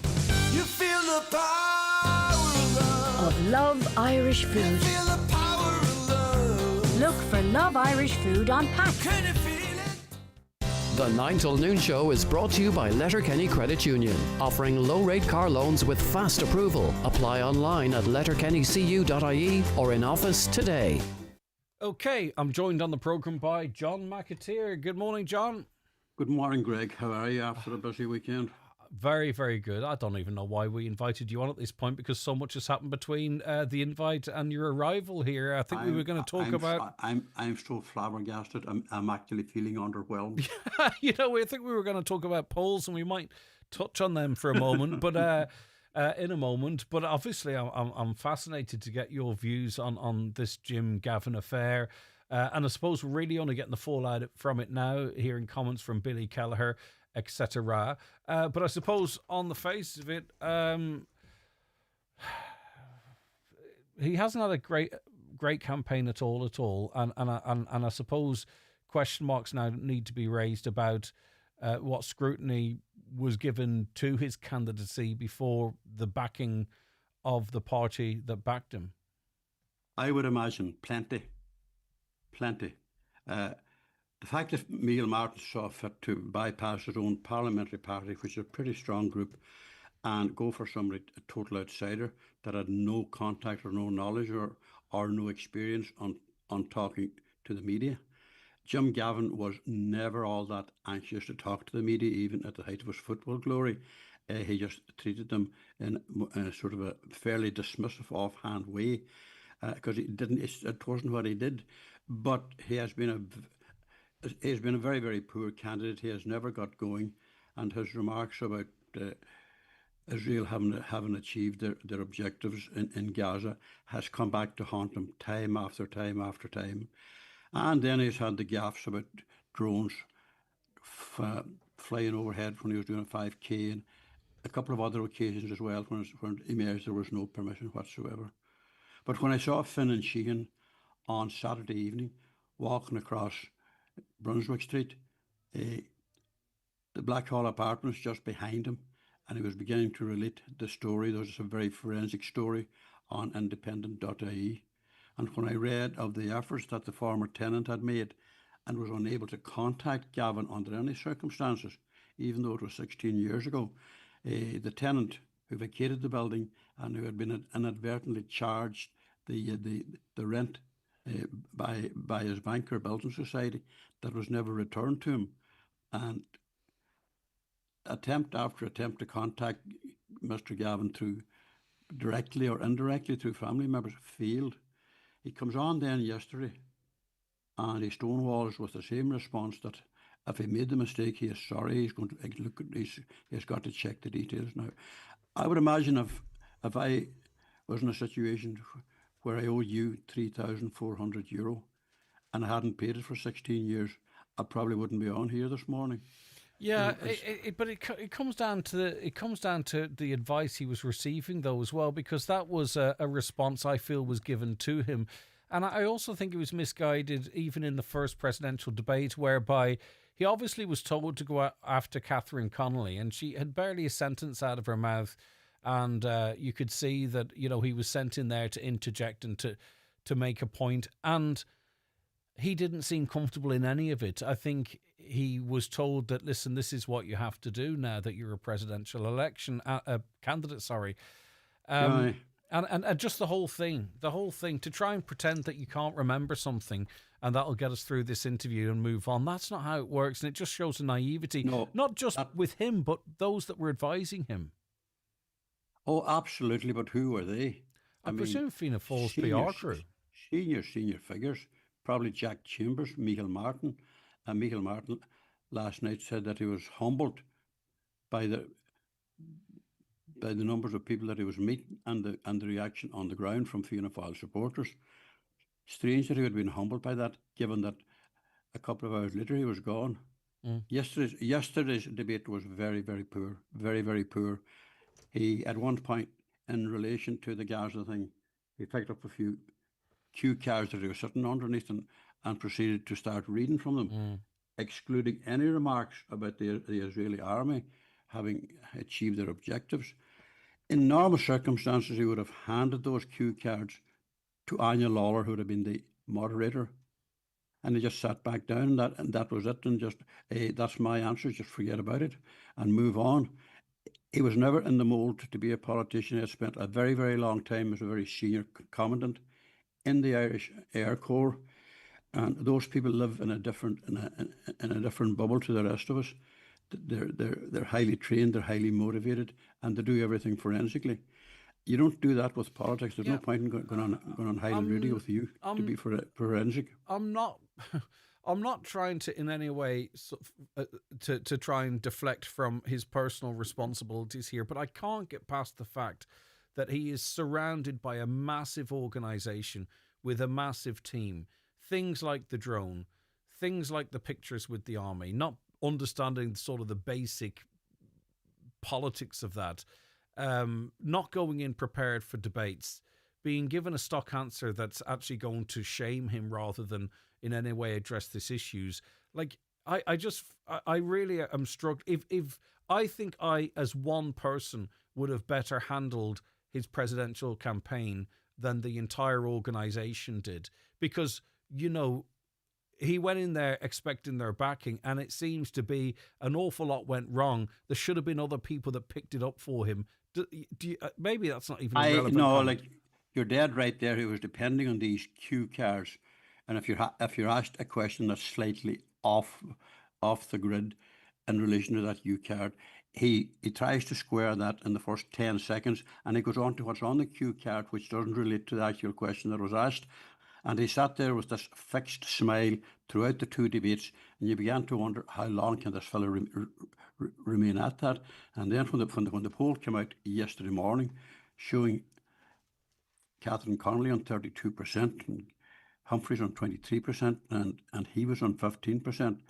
And when the don't knows were excluded, Connolly was on 46%, Humphreys was on 33%, and Gavin was only on 21%. Like, the writing was on the wall. The apartment thing probably is the one that has blown right up in his face. That I think that almost was the get out he probably has been looking for a couple of days. I would say that very quickly in this, he was like, what the hell am I doing here? Is my legacy serving the state up for grabs? Is my legacy as one of the most successful football managers up for grabs? What the hell am I doing here? I didn't sign up for this. This is not what I want to do. And here's a controversy I can get out off the back of. Yeah, the football manager thing just blew up in his face, because to go on to politicians, to go on any debate on any, even with you at Highland Radio, you have to have some bit of nuance and experience and have some idea what you're talking about.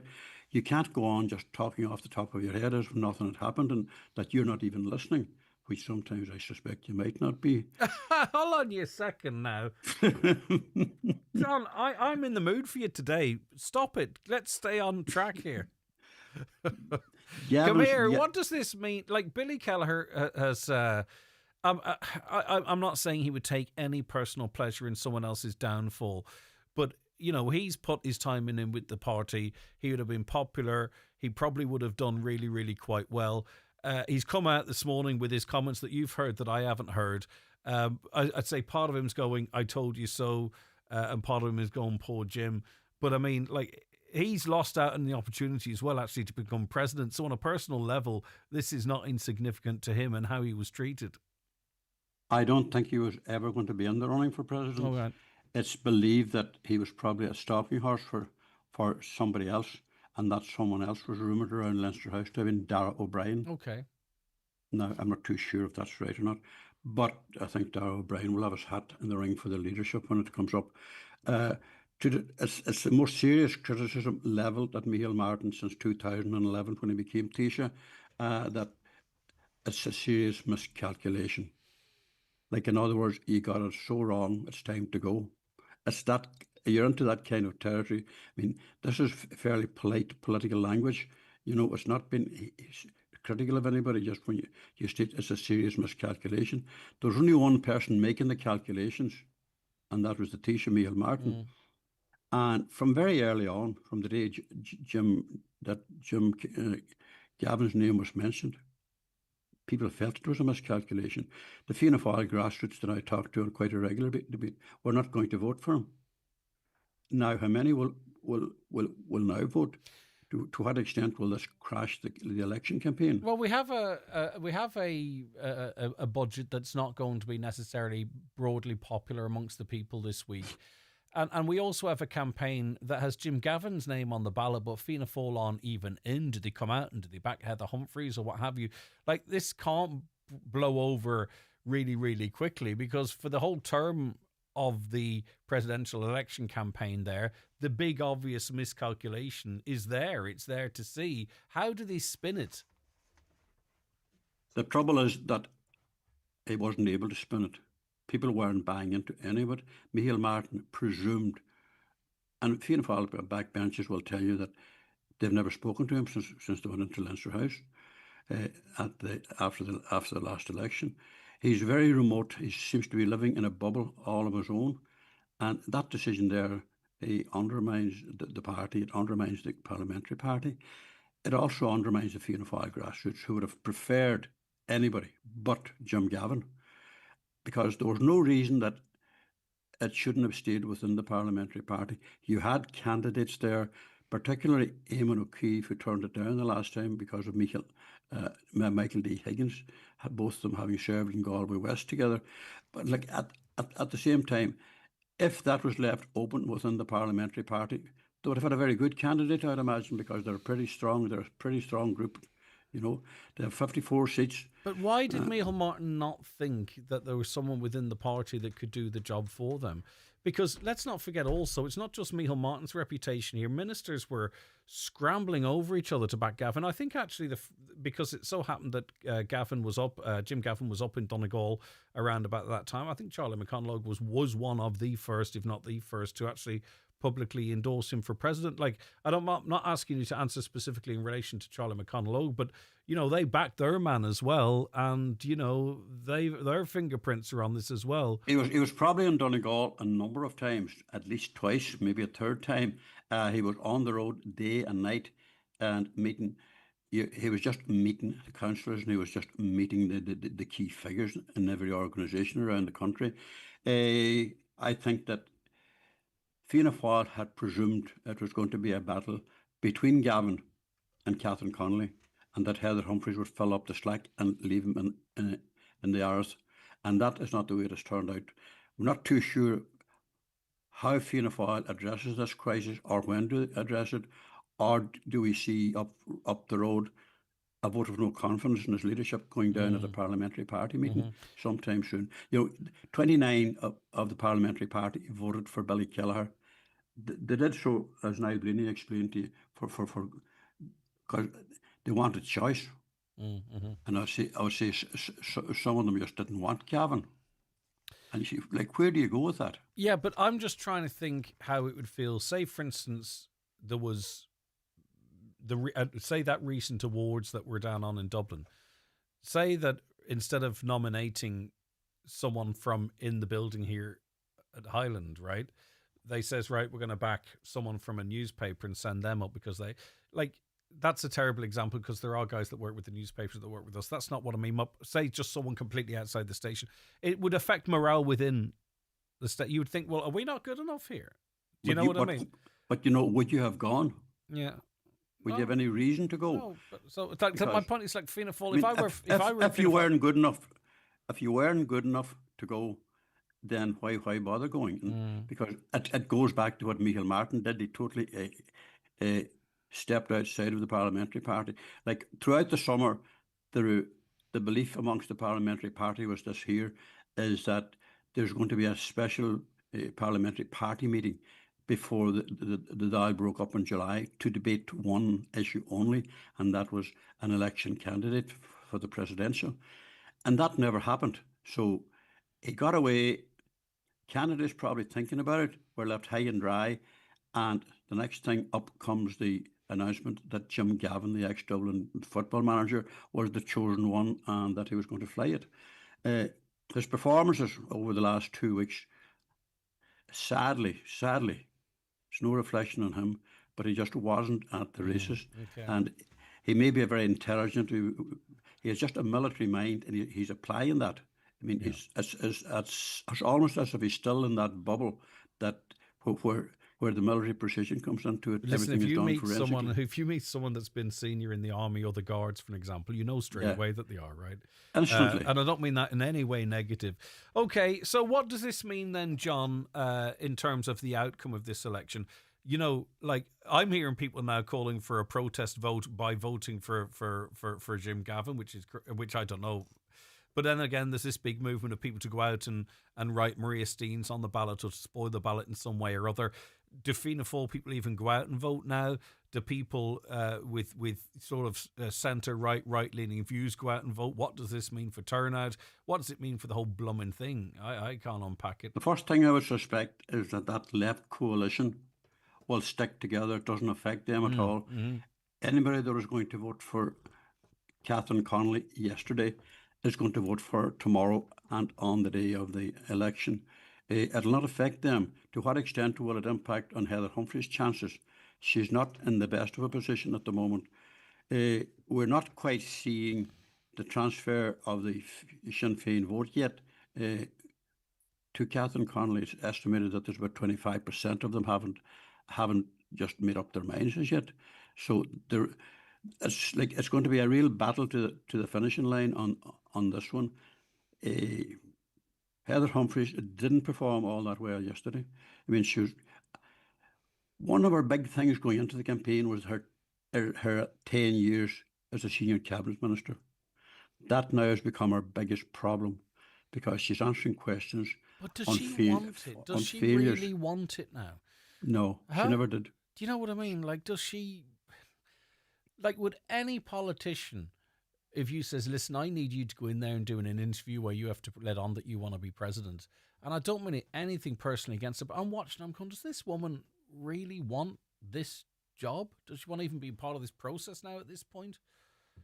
But she did her very best on the first debate to opt completely out of it and leave it to Catherine Connolly to clean the floor.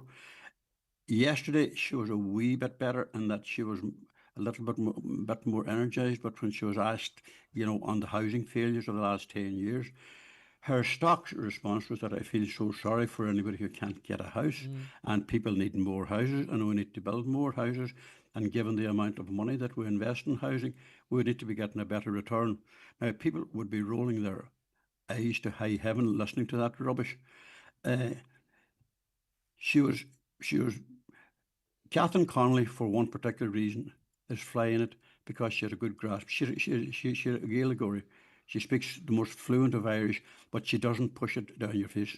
That was referenced by Anya Lawler yesterday, and she made a very brief statement that she was a Gaelic, and then she went on to explain it in English.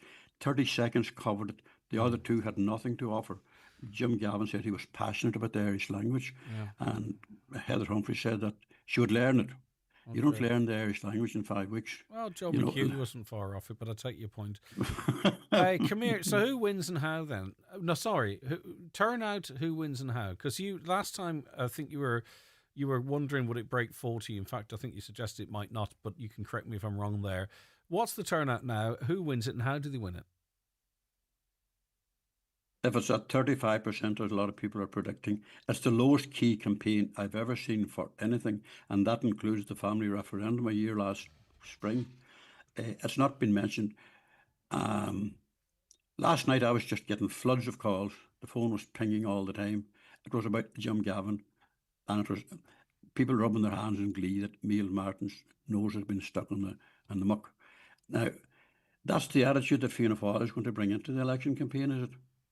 That's going to hamper Heather Humphreys very, very seriously, because it was estimated that on Gavin's transfers on the second count, that she would have got 60% of that vote, and that Catherine Connolly would have got 24%. So that would leave it a real battle to the finish. We have an electorate of about 3.6 million in this country, and about 2.2 voted at the general election. It wouldn't be an exaggeration to say that could be way, way down to 1.5, 1.6 million. That's going to hit the government parties more than the opposition, because the opposition have everything to fight for. And Heather Humphreys now is left alone to defend the government position. This election is no longer about the presidency. It's about the government. And we'll see the next opinion poll, because you referenced the budget earlier on there. When the budget figures come out tomorrow, a lot of people are going to be very, very disappointed. You know how they're going to react to that? They're going to it'll be an anti-government vote well, if there's on the 24th. Epoxy €8 on the old age pension. You know, I mean, and yet that's a big fallback. People who are depending on the old age pension and on that lower end of social welfare. €12. 3 or 4 years ago, there was an advice when they had money to bring those levels up by €25 and then apply them to the cost of living from there on in. Like, in other words, old age pensioners who are totally dependent on it are not well off. They can't afford a car. In fact, they'll wonder, can they afford oil for the winter? So €8 would be a really dismissive reaction to their needs. The cost of living is a huge, big issue here. Yeah. But it's going to be framed by the opposition as looking after developers, looking after price gouging businesses. Yeah. You know, and if maybe there might be some break for the government if there's a second layer of support for children, especially those in poverty. I just think it's going to be a very interesting time, and I think the media is bored, and I think the knives are out for the knives are definitely being sharpened. And Micheál Martin. Yeah. It wouldn't be unusual in Fianna Fáil, but there's been a ceasefire for a long number of years, going back to when Charlie Howe, every time he came to the Golden Grill, and that was often the knives were out the next day for him again. We're heading into that territory. We've had periods of relative peace in the party, because they're still a very dominant part of Irish society. But I think Micheál Martin has brought this upon himself. And there is still also that are for a long time not happy with them being joined at the hip with Fine Gael, whether people like it being framed as that or not. I mean, that is still there. It's rumbling along in the background. You look at the national polls now, the political landscape in Ireland is in a bit of a quagmire. The three big parties are all on 20%. Aontú's up to 6%. The Greens are fluctuating here and there. PBB, you know, are don't have numbers that would make any difference. Like, there is a staleness, a stagnancy to politics here. Once Micheál Martin's next approval rating comes in, effectively all the main party leaders are going to be in and around, 35%. It's very stagnant. Yeah. I think the whole political bubble that's around Leinster House is losing contact with the people. To suggest that you give an old age pensioner €8 is a waste of space. And if that's the best they can do, I mean, they're still sitting on a big heap of money that they can look after the less well off. I mean, in the last 3 budgets, everything was targeted. Michael Ryan got the same, or Michael O'Leary got the same amount of money as the old age pensioners got. Mm-hmm. That was absolute madness, but they were buying everybody's vote. And they've been doing that for the last 3 elections. Now the Fiscal Council and the ESRI are pulling the pin on it, and the Central Bank. And we're heading for more turbulent times. We're not going to notice it particularly this year, but in 2026, this time next year, we'll see even bigger cuts, and that's all that's coming down the road. Now, we'll probably be talking about that a whole lot in the coming months, because we have no idea what Trump is going to do next in relation to tariffs and all this, and all the fallout that comes from around that. Okay, John, that's where we have to leave it. Before, though, I let you go, as you are an incredibly important member of our election team, you might be aware that on Friday we received a National Bronze Award, which is not to be sniffed at for our recent election coverage. As I say, you're a big part of that, as is a very big team. So thank you for helping us over the line. Appreciate it. It's always a pleasure to do that, because the feedback that we get from it is quite enormous. And I suppose Oisín's award was an absolutely whacker, absolutely brilliant. Well done and well received. He's the most modest of presenters when I look at some of them. He's way up there at the very top. He has made sport his own. Are you not kind of sick listening to it now, though? I mean, rub it in our faces. You couldn't dislike Oisín. Oisín's the best. I could not have been happier, as was evident. I know. All right, John, listen, again, but in all seriousness, thanks very much for your help during the election coverage. A very important part of it, as is all of the crew, the stalwarts. Donald Cavan has been doing this for over 30 years. It couldn't have been done without the likes of him and many, many others who we'll mention as we go on. But for now, John, thanks very much indeed. We look forward to chatting again soon. Thank you, Greg. Bye. The 9 till Noon Show is brought to you by Letterkenny Credit Union. Seasonal loans now available for Christmas. Apply online or via our app today and get your loan transferred directly to your current account. Autumn is alive with a kaleidoscope of colour, nature and adventure at National Trust NI. Unwind and relax with a crunchy leaf walk through Llewellyn Garden. Sample the finest seasonal food at Florence Court's Harvest Fair. Gaze into the majestic mirror-like lake at Mount Stewart. And breathe in the beautiful garden at Castle Ward. Or delight with frightful fun on one of our trails this Halloween half-term. Come along and make wonderful memories this autumn. Search National Trust NI today.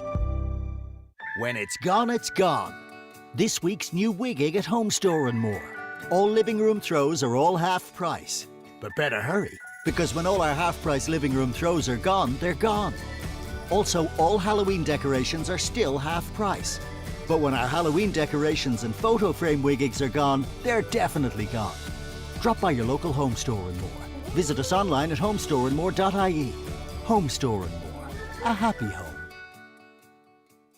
Granny, did you hear what I said? If you've been saying, what was that? A bit more lately, it might be time to have your hearing checked. At Connect Hearing, we don't just fit hearing aids, we help you hear life again.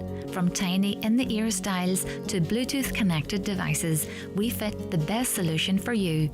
Call 074 911 3296. Connect Hearing, connecting you to life.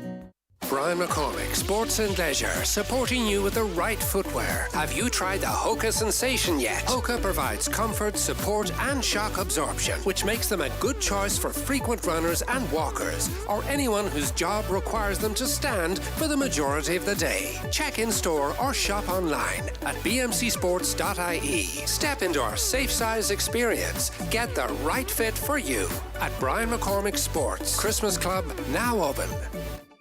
The 9 till Noon Show is brought to you by Letterkenny Credit Union, with monster loans available up to €60,000 for all occasions. Visit letterkennycu.ie.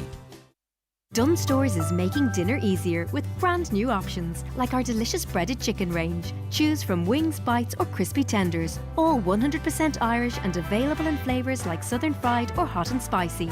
Any two for €10. Or try our new ready meals with dishes like turkey meatballs and tomato ricotta pasta or Thai chicken curry. Any two for €8.50. Plus, you can save more with your 10.50 voucher.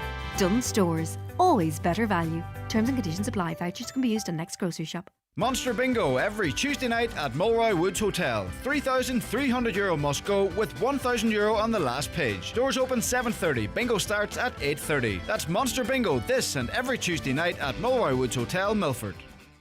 Here, would you look at Eco Enda? He's only after going and getting himself one of the new Skoda EVs. First he went vegan, then he got solar panels. Now this. Sure, he'd buy anything as long as he can get a grant for it. Must be from that county beside Monaghan.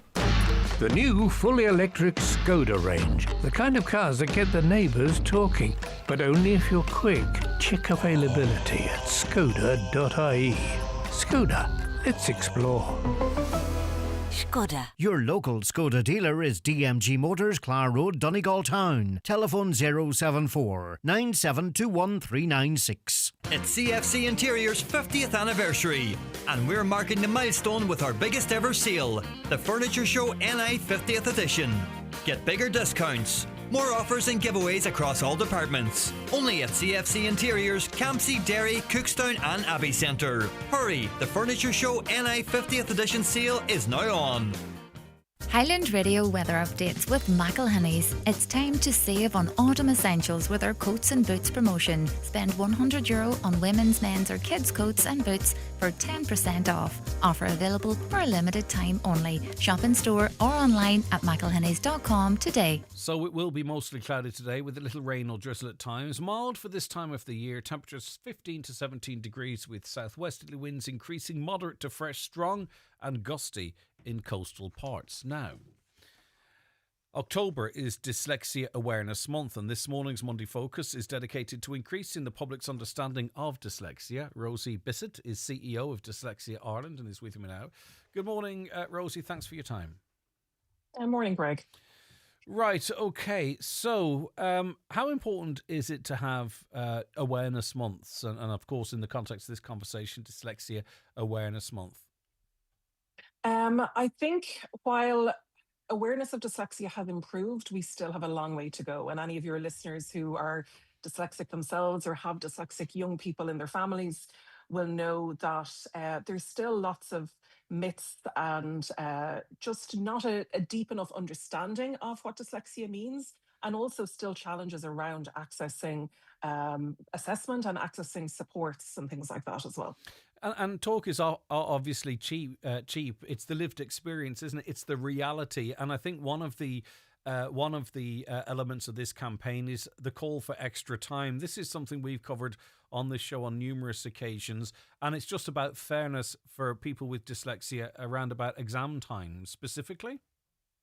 Yeah, absolutely. So one of our big campaigns, as you say, Greg, for the last number of years, we're back again, still talking about it, because unfortunately we haven't had the action that we need from our government and our civil service, the State Exams Commission, who are responsible for this.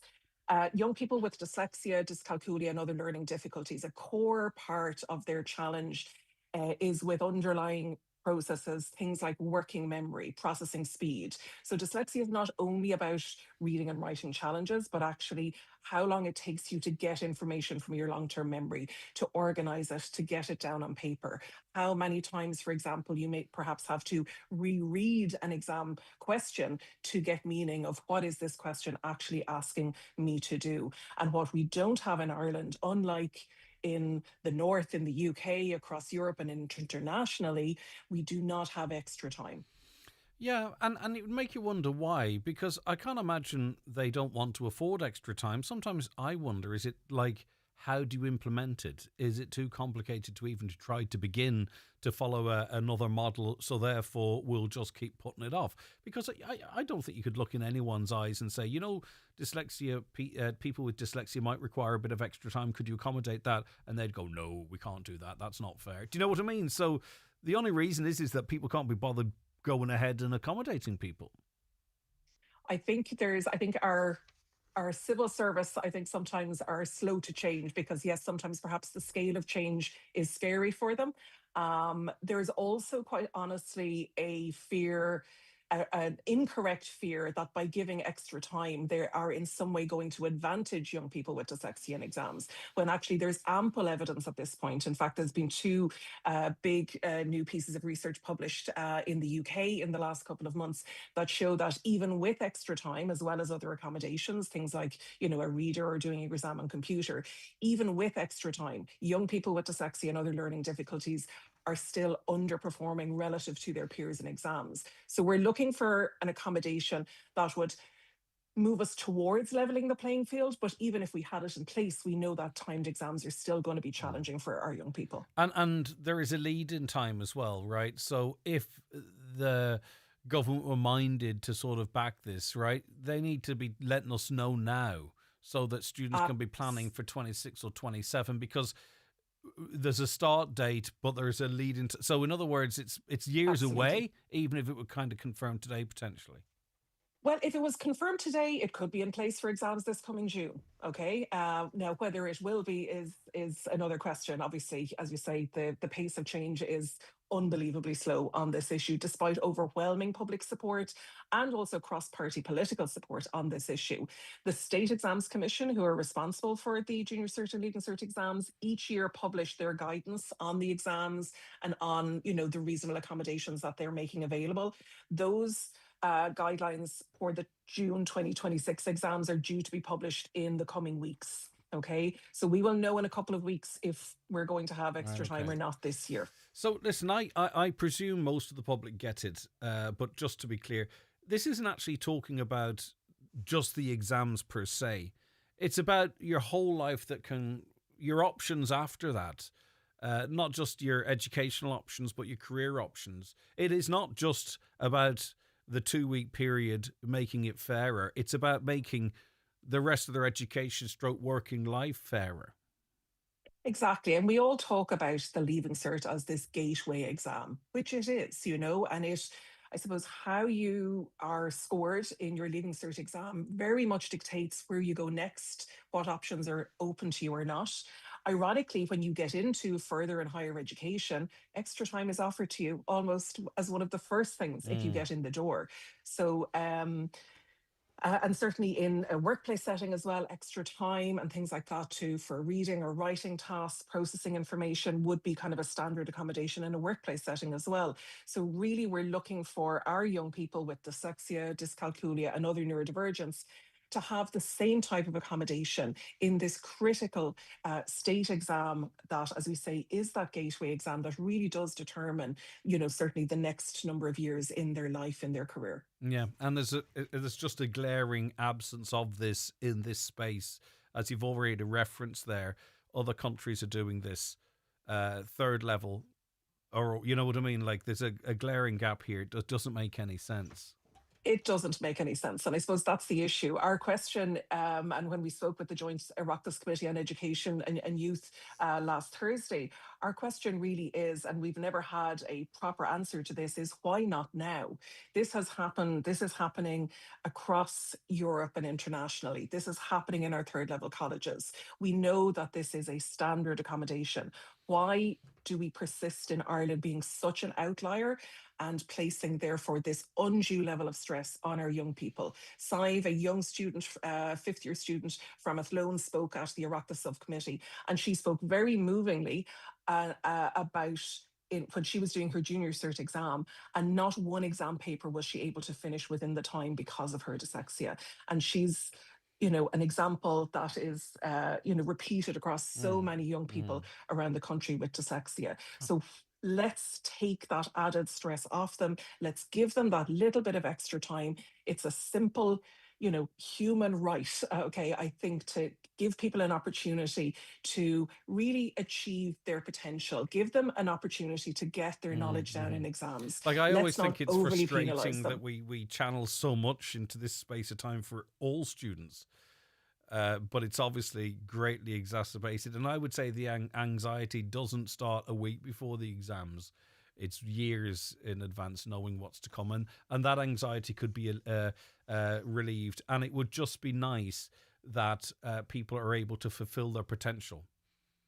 Absolutely. This is it. And at the moment, we know currently there's huge anxiety among young people because we know it is days or weeks away from when the State Exams Commission will publish the guidance on what's going to be available this coming June. So there are thousands of young people hoping that there will be, a better range of accommodations, including extra time in those guidance. But frankly, I don't honestly know how hopeful we can be at this moment in time, given how slow moving the State Exams Commission is in relation to addressing this huge outlier that we are in Ireland. All right, Rosie, thanks for your time. Look after yourself. Thank you for raising the issues with us as well. Rosie Bissett, CEO of Dyslexia Ireland. And obviously our main focus is on the students, right? But it's their support structures that feel this personally as well. I'm talking to you, Mum. I'm talking to you, Dad, Granny, Grandad, and aunts, etc.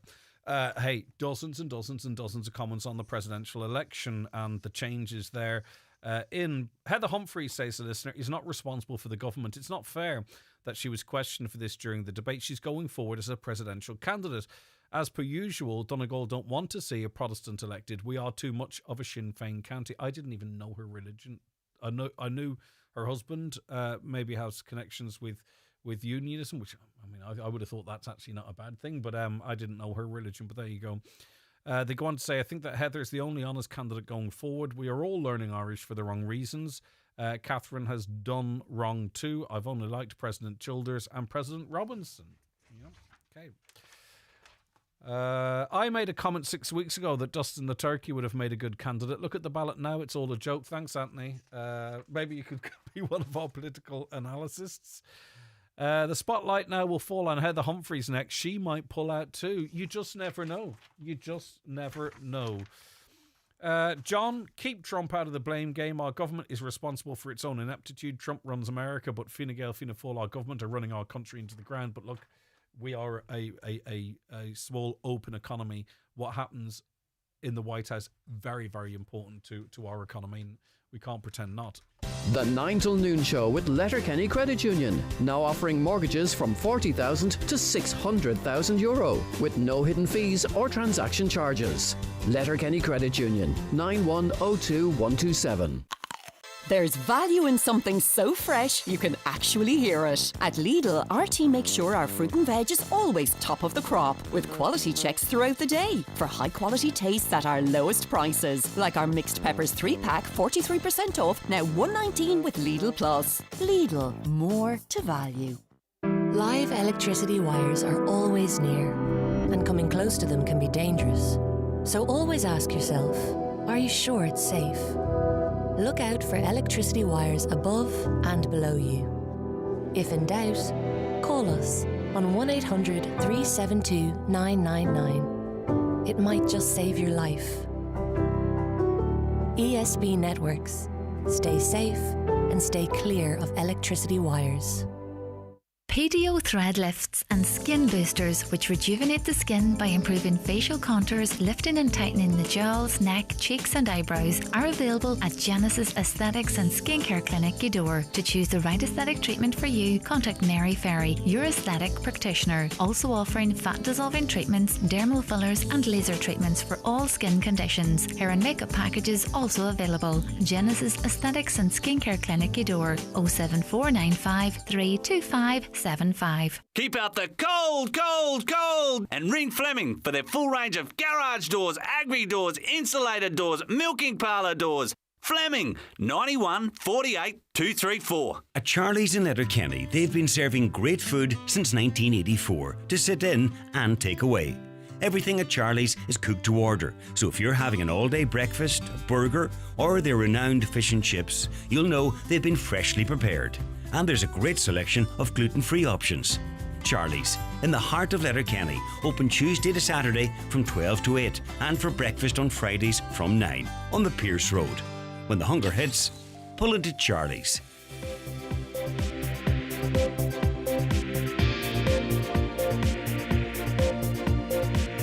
With all the stories that matter across the Northwest, it's Greg Hughes on the 9 to noon show on Highland Radio. It's 11 o'clock. Let's get a news update, and it's good morning once again to Michaela Clark. Thanks, Greg. Good morning. Defective block homeowners were left terrified during Storm Amy on Friday. Councillor Jack Murray posted a video to social media in the aftermath of the storm, which showed the extensive damage caused to one defective concrete block home. He says it remains clear that the remediation scheme is not fit for purpose and it's taking too long for homes to be repaired. Meanwhile, people in some parts of Donegal are now in their fourth day without electricity. ESB crews are on the ground this morning again, with around 1,000 properties now remaining without power following the storm. However, it could be tomorrow evening before power is restored to parts of Milford and Stranorlar. Fianna Fáil MEP Billy Kelleher is accusing his party of not doing due diligence before choosing Jim Gavin as its presidential election candidate. The former Dublin GAA manager pulled out of the race last night after admitting he made a mistake when it emerged he allegedly owes a former tenant over €3,000. In September, Jim Gavin overcame Billy Kelleher to represent Fianna Fáil in the competition, which has now become a two-horse race between Heather Humphreys and Catherine Conley. The Housing Minister is being urged to review social housing income limits in Donegal. The county is currently under Band 3 housing limits. This has led to calls from Councillor Jerry McMonigal for Band 1 limits to be implemented, which is €40,000.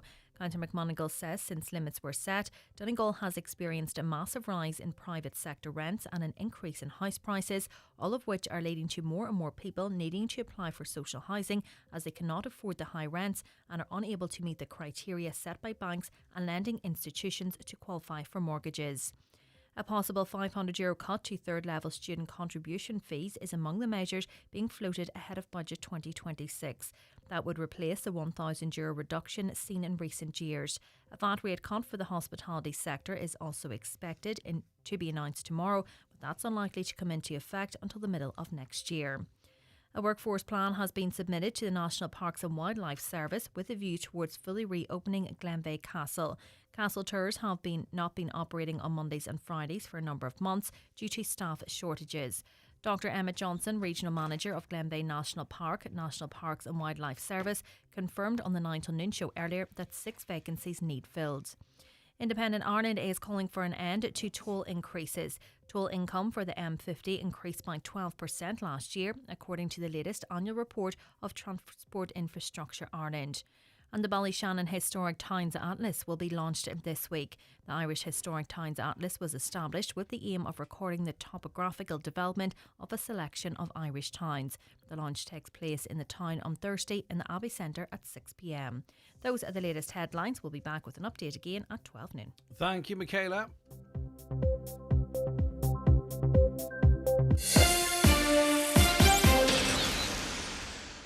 Cardja maha, tá ma gcónaí an sin dó, ulc agus maith. Is má leis nuair a bhíam hart.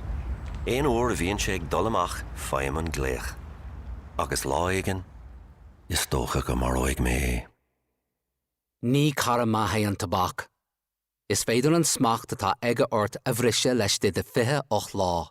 Fáim amach conas éirí as an gahaf tabhac ag quit.ie. Ó aimimeach na séirbhíse sláinte. Okay, welcome back to the 9 till noon show here in Highland Radio. Into the third hour, sorry. It's really flown in, this show today. And I have in studio with me the presenter of the DL debate tonight. It's not only, it's the award-winning Oisín Kelly. Morning, Greg. Still morning, is it? Yeah, it is. Like, I know you sort of said that, this isn't your thing. And it's not my thing either, right? Yeah.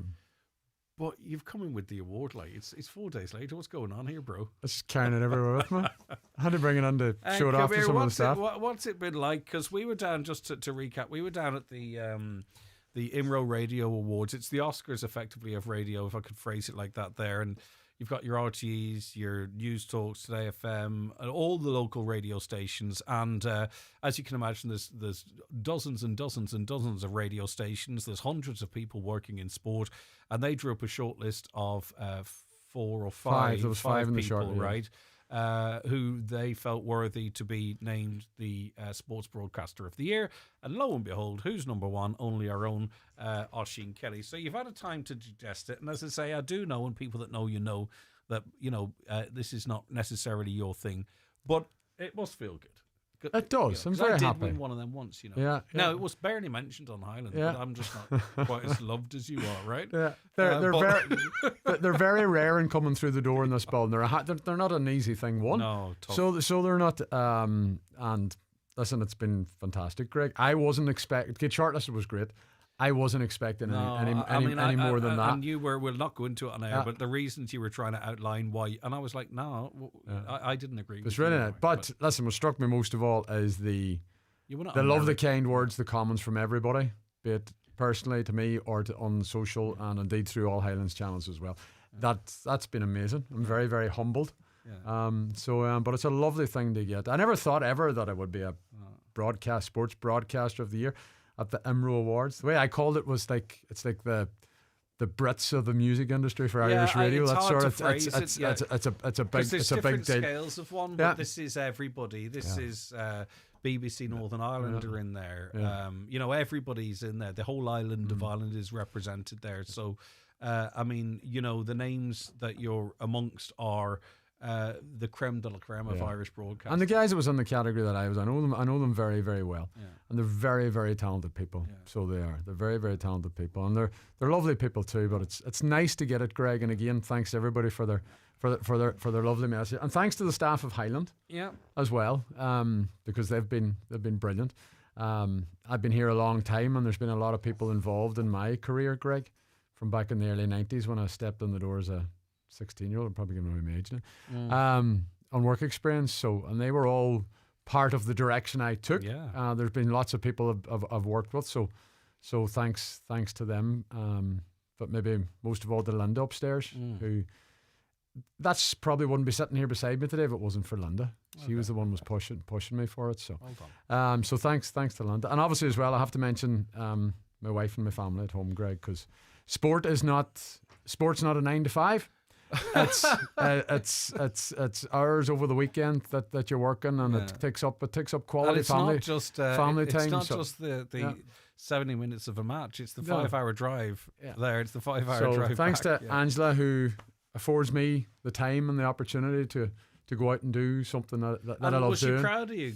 Oh, 'Cause she I was. Yeah, remember she was dealing with the storm on her own back at the 'cause house. I remember bringing her mine and back to Keelan. Ashley, and she was like, "Oh, that's nice," and I'm like, "No, it's more important than Yeah. that." Yeah, I came No, I'm home. only joking. I came home on Saturday to find my good oak trees that are hundreds of years old around my property down and split in two. You're And such a stranger for fish. It was. You're but, a stranger but anyway, for fish. I was saying thanks to Angela and Yeah. Keelan and obviously the twins because they give me the time to go do this. And a wee word too for a former colleague of ours, Catherine Gaffney down at Ocean now as well. She Yeah. picked up a award for a radio show as well too, which is a fantastic Congratulations, achievement. Catherine. She was very excited. To Catherine Yeah. as well, and well done to all of the people involved in the election coverage as well too, because we got a bronze in that as well. So we had we were shortlisted in 3. We come back with 2. Yeah. It's not a bad wee return. Not bad. isn't it? 2 out of 3 do you ain't bad. do you even get a trophy for bronze? I think you get certificates for bronze. Certificates. So I think they come. I don't know what the trophies for the Are the you winner leaving in the that here category. now? I haven't made that decision. I suppose I have to do it. Well, Where's yours? It's in the reception. Is it? I was told you can get one. I'll for have to keep it yourself. at home for at least a week. Yeah, that's what I did. But you can I'll have get to- you can get a copy of it. Oh, very good. Yeah, Well, but you have so- to pay for it. So Yeah. I think it's nice to have it. No, on it's, the show. it's nice to have it at home as well. But it's a really Yeah, it's lovely. lovely award. And again, thanks to everybody. And again, But- I'll just say this, Yeah. not to keep on about it, right? Because I think you might be getting sick of it at this point. I think really what pleased people, Oisin, is the fact that people seem to like you, and people are. Don't know what that is, but no, well, no. But my point is that's I phrased that wrong. People believe you're very deserving of it, right? And I think that's why it's so personal and people are so pleased about it for you. So that's it. Anyway, listen, we have to get down to the nitty gritty of it. Yeah, now. back to work. Brendan Devaney is away, so you're presenting the DL debate. And what a weekend for Neve Columba. Neve Columba, massive weekend for Neve Columba. They headed back to Glencolmkill last night with 2 titles, men's and ladies. The day started, the ladies won the Junior A football title, and then the men followed it up by being crowned intermediate champions for the very first time. Now, there's been a lot of hurt over there in Glen because they've lost finals and big semi-finals a lot in recent years, and they were a senior club, one of the best top senior clubs in the county in the early 90s, but then they just drifted away and came down into the intermediate ranks. I think it was 07, and they struggled to get out of it because when it came to big crunch games, they never were able to get the result that they probably deserved at those times. But they made up for it yesterday and fully deserving of it. And commiserations to Malin. They lost out yet again in a decider, but their time will come. They too haven't won an intermediate, but it was all about Neve Columba, and they were very, very good yesterday, particularly the man of the match, Paddy Byrne, who I thought was exceptional. He's a guy that played in goals for them through their league campaign. Shane O'Gara was away playing soccer with Finn Harps, so he was a goalkeeper for the league, and there he is yesterday playing in midfield, but it just wasn't midfield. I thought he was a fullback at one stage. He was back defend. He scored the first goal up the other end, and it was exceptional. So well done to them, and they're back in the senior football, which is a huge That's card the for big them. thing, isn't it? And Uris licking their wounds this morning. Another fantastic season. Sorry, a fantastic season for them. But I mean, it's a double for Glencolmkill. It's a double for just their Glencolmkill, parish. and they'll enjoy it. And listen, Greg, before we go into the other stuff, there was lots of stuff called off at the weekend because of the weather. And we said it twice. Diarmid said it in the ladies' commentary. I mentioned it yesterday. Vincent McGlynn and Andy and the guys down there at St. Eunan's. The pitch was in super condition yesterday. Now they did pull some games, the first matches on each day. There was a good reason for it, but the pitches yesterday. No, as good as the grounds people are. For 2 games, it for could be tight, 2 yeah. games, and they've got big matches coming up this weekend as well that we'll talk about Saturday and Sunday. So again, we'll tip the hat to them that they've done an excellent Huge job. weekend for the Glenfin ladies. Glenfin ladies, They had it all against them, really, and it's such a huge year for the club. It's a wonderful story. They had a trophy at their 50th anniversary, having won that senior title on Saturday, which is brilliant for them. They stopped Termon. They halted Termon's chase of four in a row.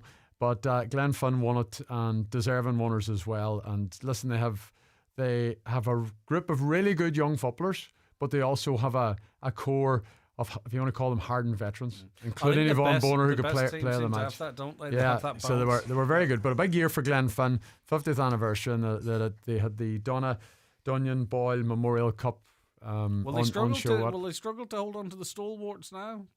Listen, they've asked that question over the last couple of years. In the bag, And even with Termon, obviously, down in my own parish, that they got to a final and they're hugely disappointed. But there was no Geraldine McLaughlin, no Shannon McLaughlin, a few others were missing. But that's not taken away from anything from Glenfin, because they were superb on Saturday, fully deserving of it. We wait to see if the likes of Katie Hearn, Karen Guthrie, Yvonne Bonner, they're all serious footballers. Like, they're 2 all days later. They'll know. They'll know. Exactly. And a quick mention too for St Michael's. St Michael's Junior ladies, B, Junior B champions. title to beat Red Hughes. So lots of ladies football on at the weekend, and again, lots of football taking place in tough conditions. So it's hard to go out and play in a final every day, but in tough conditions, it's even more difficult. But St Michael's, they've a trophy to celebrate as well. So, right, well we're done heading to into a big weekend. Huge weekend. And next weekend, there's not going to be rain, any very little rain this week, and it's actually going to be bright and mild next weekend. So the stage is being set perfectly. Hopefully it will add to the occasion for both the junior and the senior deciders, which are taking place. There is senior reserve and junior reserves taking place as well, but again, they're both at the Donald Park on Saturday and Sunday, and they're massive occasions for Letterkenny Gales and Carndonagh, and that junior decider in particular. Like, Cairn have lost, I think, 2 of the last 3, so they're in a 4th final in 3 years. Letterkenny Gales won it in 2022, where they beat Carndonagh that day. So there's a bit of rivalry there, but it's been teed up for what will be a very good game. And then we know then Gidor and Niamh Connell, like 2 of the big hitters in Donegal football, set to go at it again. That has the There's billing no getting to be. to know you there. That is a billing. That is a billing to be a really good game. Get Like, straight into it. like Gidor, Niamh Connell won from 2023. And then we had, of course, the trilogy a number of years ago, the 3 games that took place between the sides, and there's always something big happens in these matches between the two. But we'll be teasing it out tonight. The deal debate. Yeah, of course. That's it. Obviously backed by Sister Sarah's, coming live from the showroom of Highland Motors, just across the road from us. We're not going here. too far, are we? Just nipping across the road. Well, you don't have to go too far for great support for our sport either, do we? Yeah. so that's it all. So we're going back. We're going into Lawrence Harrigan's house. So we are. We're going into his showroom. He's a great supporter of Highland and our GA coverage. He, of course, sponsors our senior championship coverage in Donegal. So we're going over to his showroom. It's a lovely setting over there, and we're going to be joined by former players. Well, Eamon McGee still playing reserve, but former senior players, as in Eamon McGee of Gidor and John Gilday of Niamh Connell. We'll keep them apart. We'll put them either side of me. We'll put Brendan Gilcoyne actually in the middle, because he's the neutral man. It's not very often we get the unions as the neutral man stuck in the middle. So that's our sort of expert lineup there. But we're also joined by members of the executive of the clubs who are participating. So Marie McGinley of Gidor is the secretary, is going to be coming in. Peter McKelvey, chair of Niamh Connell. We've also got Danny McCahill, who's the chair of Letterkenny Gales, and Philip McLaughlin, who's the chair of Carndonagh. So they're all coming to the showroom tonight to join us over there at Highland Motors. Now, we want you to obviously listen to it live just after 7, right? But it's a great podcast show actually as well, when it suits you during the week, when we get it up online to listen back and get the juices flowing for what's going to be a great weekend of football. And the weather's going to be great too, which means that it should lend itself to 2 very good 4 in total, but you know what I mean, 2 very hopefully good games, and the weather makes a good occasion as well. I hope it adds to the occasion. All right, but then, I know, of course, them games will be live here in Highland this week. Sorry, sometimes it's so obvious I don't say it. Looking forward to that. So Eamon McGee, John Gilday, Brendan Gilcoyne, our own Oisin Kelly, amongst the plethora of great guests live this evening from the showrooms of Highland Motors, supported of course by Sister Sarah's as well. I think that's everything, isn't it? Yeah, I think we're all covered there. It's a listening show. Listens, no watches. I think you can watch it. I'm taking Joe Dex on engineering duties, so I think we're going to stream it out. So we'll get to see Eamon and John. You'll be able to see us as well. All right. Listen, well done to everybody as well. Greg was involved last night. Well done to the winners, the Customer Service Awards. Yeah. They were brilliant. Brilliant. I was down at the show, and in fairness to Sean and Karina and Anya and the rest of the Highland team, they put on a serious show last night, and everybody in the room loved it.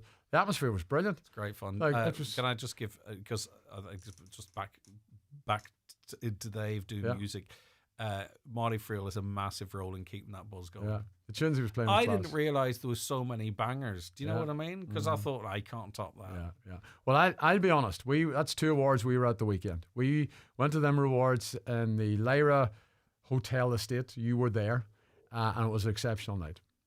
And what the Highland team put on last night was on par, if not even better. I think it was better in terms of vibe. Yeah, vibe. It was top class. and also it's kind of dare say normal people last Yeah. night.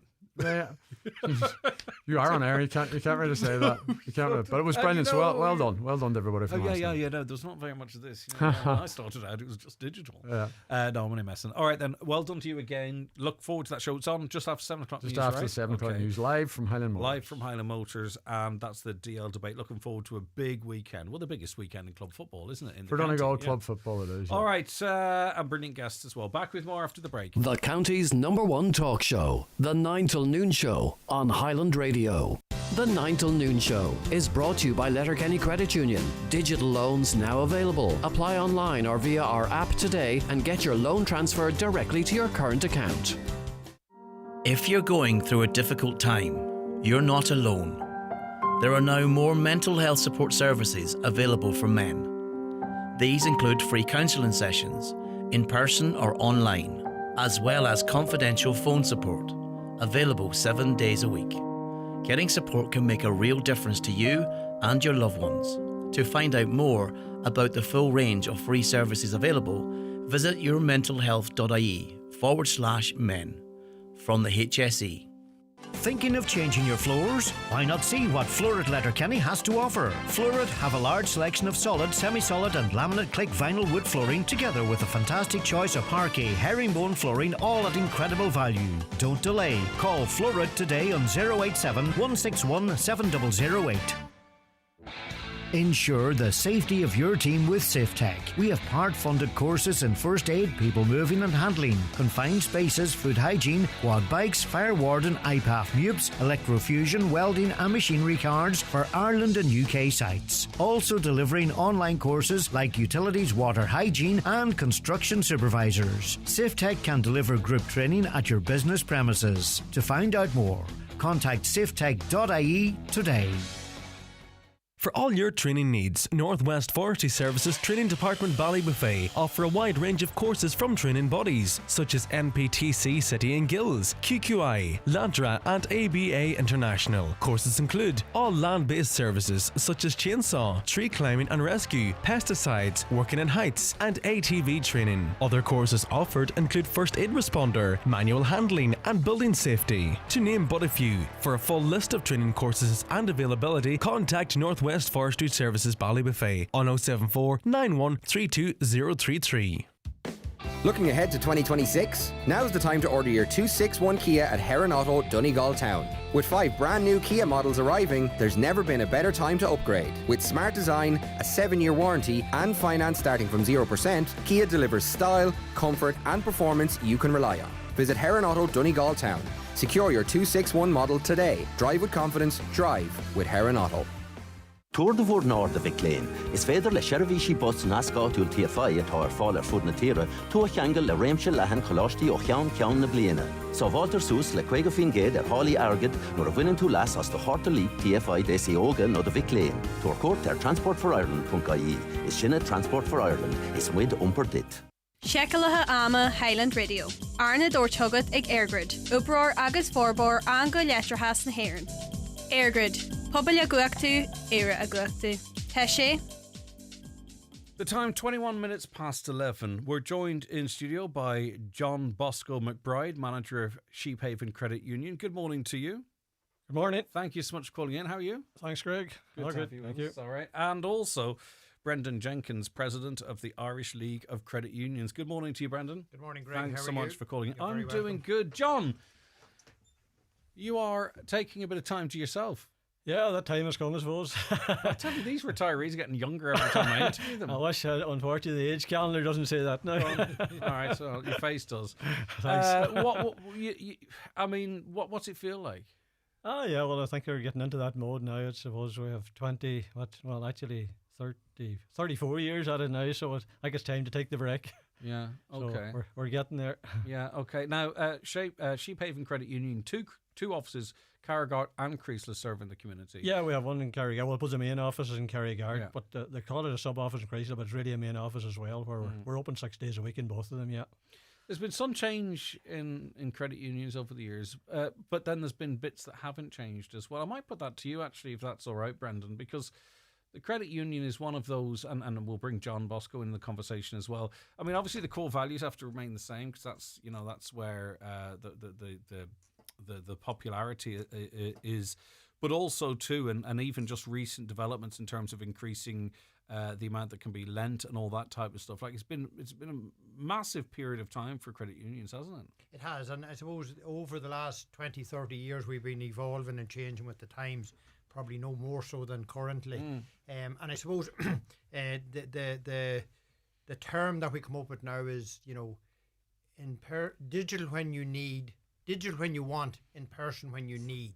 And I think that's still our big mantra, that we still have people behind the desks, we still have people there to meet with our members coming in and to serve our communities, which is lacking in all other financial institutions. But yes, I suppose the big changes are the digital area, the current accounts, the mortgages, the increased lending. But that in itself, I was CEO in Clonus. Myself and John Bosco were sort of colleagues for that 28. We were both serving 28 years as CEOs. I retired June last year, as I so thought, God help my wit, and here I am. But so it's been an evolving 28, 30 years of change. And this is probably the biggest change that we're going through at the moment with the new era. Long-term lending brings a totally different aspect and view to your credit union. When you're lending for 5 years, you're turning money very quickly. Suddenly your risk profile of lending for 25, 30 years changes. But I mean, it's obviously based on deposits as well, and there are lots of checks and balances to ensure that that's controlled. Totally. Yeah. All right. John Bosco, when you see take us back to how you got into working in the credit union, the start of your career. Well, how much time have you got here? Right, well, it was all started back in 1991, actually November 1991. I didn't even know anything about credit union, absolutely nothing. And my neighbour says to me, there's a meeting up in Lower Cranford about starting up a credit union in the local area. I said, what's a credit union? Anyway, I ended up going to the meeting, and I suppose credit union can take its grip. So we started out from there. We started off as a study group. Back then there was 27 members actually joined the study group. I suppose initiative was how the meeting actually started, and Noel McBride's sitting out in the foyer right there. I suppose there was some kid initiated the meeting, but I took 27 people then studying. They were very dedicated to the credit union movement, and still some of them, well, most of them are retired. I'm the last, actually, was one of the originals, so I'm the last to retire of that original 27. So it all started from there. It worked. What happened then, I suppose, we studied for about 6 months. I think it was every Tuesday night over in the local school. We went from there to working in the local schools for, I think we were there in actually providing services. Yeah. So how did that work then at that stage? Well, biscuit tin. That was basically it. Biscuit tin. Everybody, we started off. Everything was done by hand and paper then, and you'd done all your calculations in your head, most of it, and writing it all out. Well, you went home. So was it all at that? So I mean, do you have to sort of sell it at that point that this is a safe place for your money? Well, exactly. And then at what point then can you start lending based on what you have in, or can you get support sort of from the network to? No, it's a very good question. No, and that's what a lot of people don't understand. People, it's a sort of a saving and borrowing. So you have people who want to save, and then you have people who want to borrow. So I suppose everything that comes into the credit union is from your local members or from members that join the credit union in your local area. So we're just a sort of a cog in the middle. You have other people who want to borrow, but you have to start off kind of with baby steps, and you only get so much in. But to deliver a product immediately, do you have to, those early days of lodgements sort of have to offset that to another institution? Well, I suppose not really. I suppose you always have to have a bank account, which was the fun. But we don't, as I said, don't get any money in from any other financial institution. So it's all on the trust of the members It who really place your talks, funds. doesn't it, Brandon? It really talks like getting down to the very basics of how a credit union works. I mean, it's when you talk about the creation of one from its inception. And the model, obviously, it grows, right, with deposits and lending and what have you. But fundamentally, it's incredible. Yeah. And I've had 2 occasions or 3 in recent weeks to attend 50th and 60th anniversaries of credit unions, and that's exactly what I highlight, Greg, is the trust that was put in the John Boscos and those 20 people, that you are saying to your neighbours, give me your money, we'll mind it for you, and we'll also lend it out to the other neighbour who needs it. That was a big leap of faith for people to trust in community to do that. Definitely, yeah. And particularly, 30, 40, 50 years ago, we weren't as affluent as we are now, and people didn't have that money to risk. But it worked, and it's a magnificent concept. And I suppose, as John Bosco was saying there, it all hinges around your local community and your members, and that's what makes us special, is that we still deal with our own communities and our own members. I want to ask you a question in relation to that, but just jump back to John Bosco then. So at what point do you sort of say, right, well, we need a bigger biscuit tin? Well, I suppose Sheephaven Credit Union grew very, very quickly, to be honest. I suppose a lot quicker than we anticipated. And why was it called Sheephaven? I know why it's called Sheephaven, but as opposed to sort of Carragart or... I suppose that was it came up at a meeting, and that was... In the early days, was it? Yeah, well, we had to have the name before we started, okay. So it was called Sheephaven, just because we're based around. I suppose we were kind of thinking a little bit forward at that time. That's why I asked. We were sort of thinking that if we ever extended sort of to Creasla, the Dunfanny area, Sheephaven would have still covered us, because we talked about different names, but so that kind of covers our whole area. We have a common bond area. Not big, but we cover from Cranford, Carrigart, Downings, Glen, Creasla and Dunfanny. So Sheephaven idly covers that area. Someone suggested that at the meeting, and it was a good shout, because if you had to rebrand 10 years on or 15 years on, or try and make the people of Creasla feel part of it, it's complicated. So fair play to that. So then, in terms of acquiring your own premises, then how far after 91 did that come? Well, it wasn't that far, actually. It was 1992. We had our first premises opened in Carrigart. So we had purchased the property a couple of years prior to that, and we opened in January 1997, and that's when I became manager at that stage. So I'm manager from 1997 till today. Brendan, can I ask where credit unions make their money? It's a big enough now. I feel I can ask it, right? So you've got your deposits, you've got your lending. Is it somewhere in between? Both. Yeah. Both. You obviously invest your surplus deposits, and you're getting a return on those, and then your interest back on your loans is your main income. Our main income is lending. And even from, as well as the income, as well as because it makes money for you, like the idea and the concept of what we do is lend to our community. Having the money sitting in bonds out in Italy and wherever they might be is not what credit union is about. But the two sources of income is your interest on your savings and your deposits and your saving interest on your loan. Excuse me, I'm getting a bit tongue tied. But that's the main income, and then you take out of that your running costs, and you take out of that your reserves and all your legal requirements, and then hopefully at the end of the year you've got a surplus to give back to your member. Yeah. You sort of differentiated, Brendan, credit unions from other lending institutions, banks.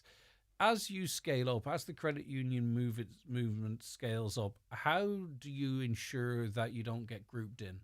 If you know what I mean, that you don't become so big that you're just another bank, that you lose what makes a credit union a credit union? Yeah, a good question, and it's something when I was in John Bosco's role in Clonus for my 28 years, and then particularly the last maybe 5 to 10 years, I would have been looking at credit unions getting bigger and bigger and bigger and thinking these guys have lost the run of themselves. They're not the community credit union that we would have set up. Now in my role as president, I have occasion to visit a lot of those bigger credit unions and smaller credit unions like Clonus, Sheephaven or whatever, and I have to say they haven't lost that member and community ethos. And I suppose it goes back, Greg. But they can't lose that. That would be. They can't lose that because that's what critical to its. Exactly. Then you just become another. Yeah. We have 10 principles, which I'm not even going to try to name No, on I get air. you, yeah. But we have 10 principles, and I do believe most credit unions still adhere to those 10 principles. And as I say, I keep saying this, but community and members. That's if you make every decision in your credit union based on what's right for your members and your community, you'll keep that ethos. Right, so you're into the new building now. Membership, was it an easy sell in terms of membership, John Bosco? Well, the members or the community, I suppose, at that stage before they became members, did put a lot of trust in it, and it grew very. And does that mean trusting you guys with their money? Well, definitely. That's what, no, but it's just for people outside the Yeah. outside it. That's when we talk about the trust. It's saying, right, we trust you. Because maybe it was under the mattress and they didn't fancy a bank or they didn't want to go to Letterkenny or whatever, and they say, actually, you know what, this is a safe place and maybe I can leverage this deposit down the line in the future if need be. Yeah, no, they have put the trust, because we started off, I suppose, as I said, in our local schools. We were getting okay. I think our first collection was maybe only about 30, 40, it was been pounds back that time. We have, this is talking about trust. We have 23 million sitting in shares in the credit union. We have 12.7 million out in loan. We have assets of 27 million, and a membership of just something above nearly 5,000 members. And that's a good business model in any business. That's we're only talking, as I said, about the common bond there earlier on. Is in a very small area. That's a lot of trust. Just explain the common bond when we talk about that. What specifically is the common bond? Well, the common bond, there's two different types of common bond. There's a number, but we're resident. So anybody that's in our common bond, anybody joins Ship Haven Credit Union have to be resident in our common bond. And that's the area, as I mentioned there earlier on, so from Cranford all the way over to Dunfanaghy. Is that counterintuitive in that there's some argument that could put a glass ceiling on growth? Well, up to now it hasn't. We're extending our membership every month and have done since the very, very beginning. We had done our last census. We have actually more members that's on the census. But how we manage that? How it works that? That's precisely the motivation of my question. The common bond keeps that member community thing again, because when you go outside your common bond, you're again losing your localism. It's one of the 10s, isn't it? Yeah. And it's one of those things whereby you've got maybe great grandchildren of the person that threw it, 500 punt into this biscuit tin that's in now getting on the road for the first time.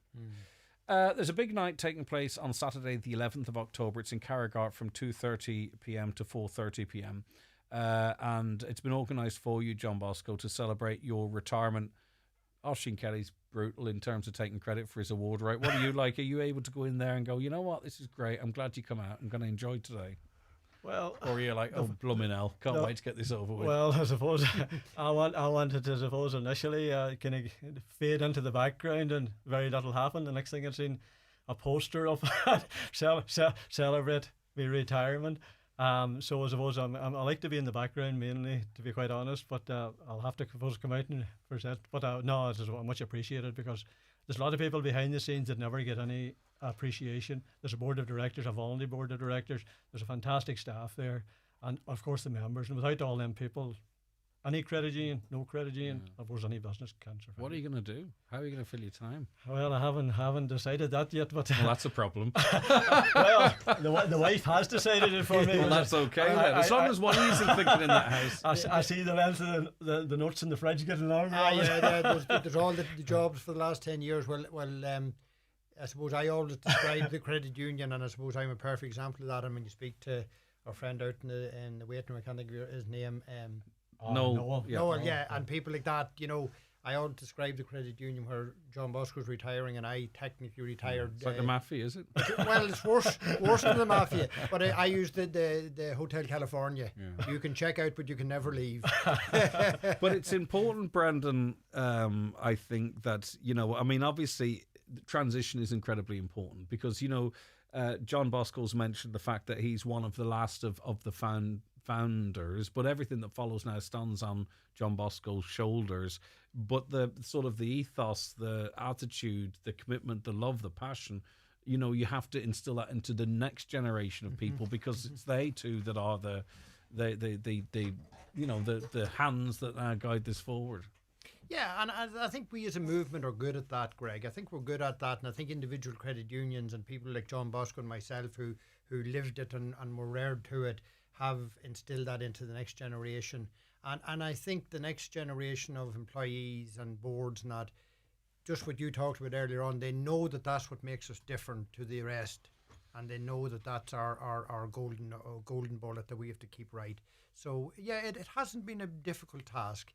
It seemed to just evolve that each board, yes, you have people like John Bosco who sort of indoctrinate people into how it was back in the day, but it's easy to sell. It's very easy to sell in my mind. Yeah, if it gets a grip on you, that's what I'm saying. You can't leave. You'll be back, John Bosco. But of course, too, change. Like not everyone likes change either, and that's not that you don't like it, but the evolution of debit cards and instant payments and all this kind of stuff. It's not going to be for everyone. No. Are you happy with how the credit union, the direction it's going, John Bosco?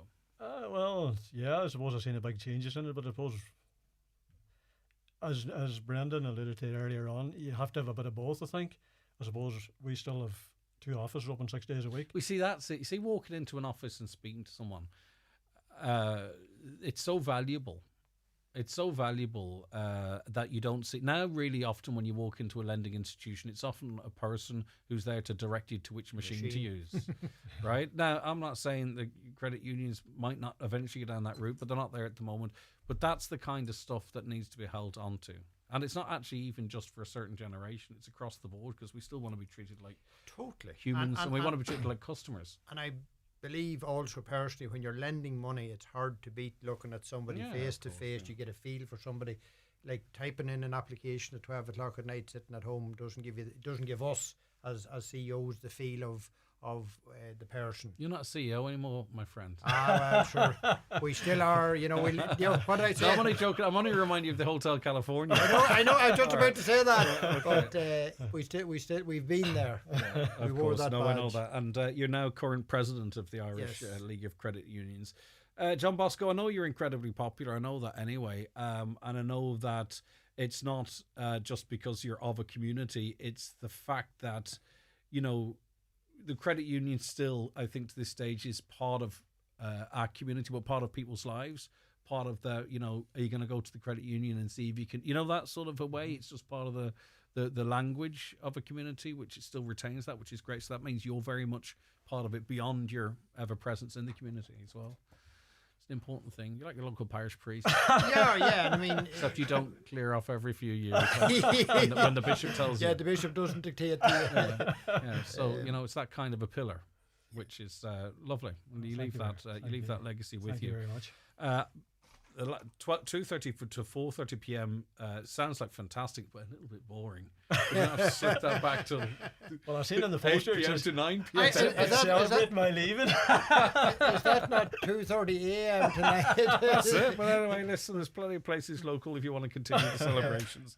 All right, go on, John Bosco. I suppose if I could just take this opportunity to, on behalf of the movement and the Irish League Credit Unions, on a personal, to wish John Bosco well in his retirement.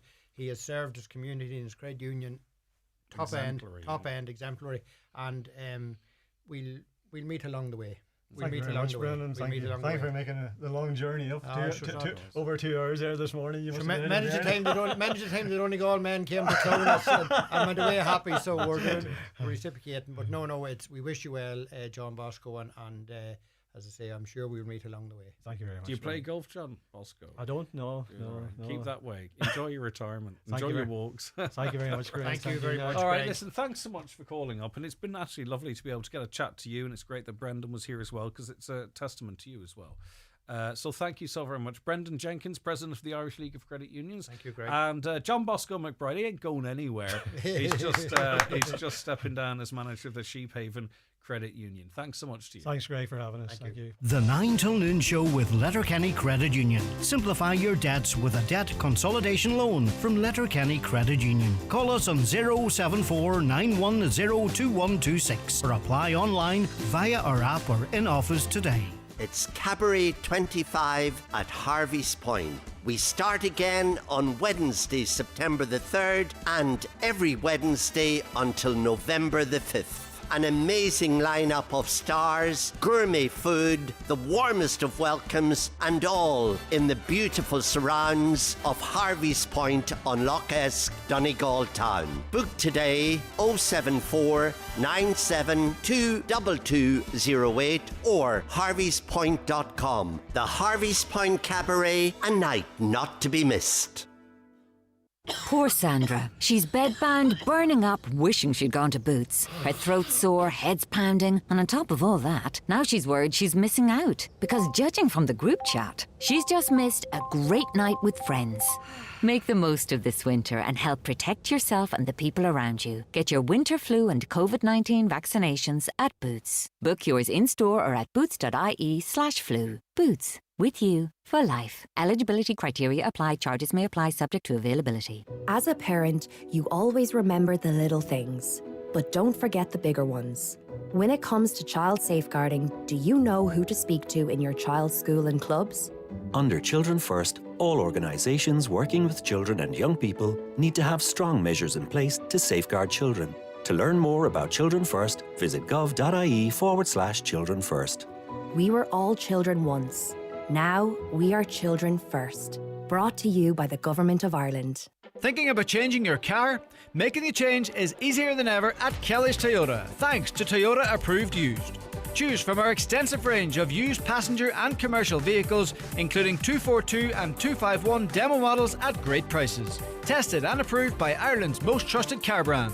All our cars come with a 12-month comprehensive warranty with flexible payment options available. Talk to Kelly's Toyota today. Toyota, built for a better world. Terms and conditions apply. The 9 till noon show is brought to you by Letterkenny Credit Union, offering low-rate car loans with fast approval. Apply online at letterkennycu.ie or in office today. If you're getting new furniture or it's time for a change, pay a visit to McGinley's Furniture in Letterkenny. There you'll find a selection of suites, beds and bedroom furniture, dining room and occasional furniture.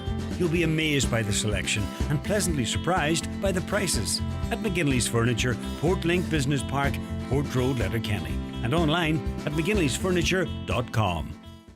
The Chadwick's autumn sale is now on across all branches nationwide. Myra SE Elite 9.8 kilowatt shower, only €275. 8 kilowatt Waterford Stanley freestanding stove, great value at €699. DeWalt brushless drill twin pack with 2 batteries, now an incredible €499. Visit your local branch or shop online for more savings at chadwicks.ie. Chadwicks. Let's get it done! Angledy returns to On Green on Letterkenny Saturday, October 25th with a brand new show, Further Adventures in Womaning.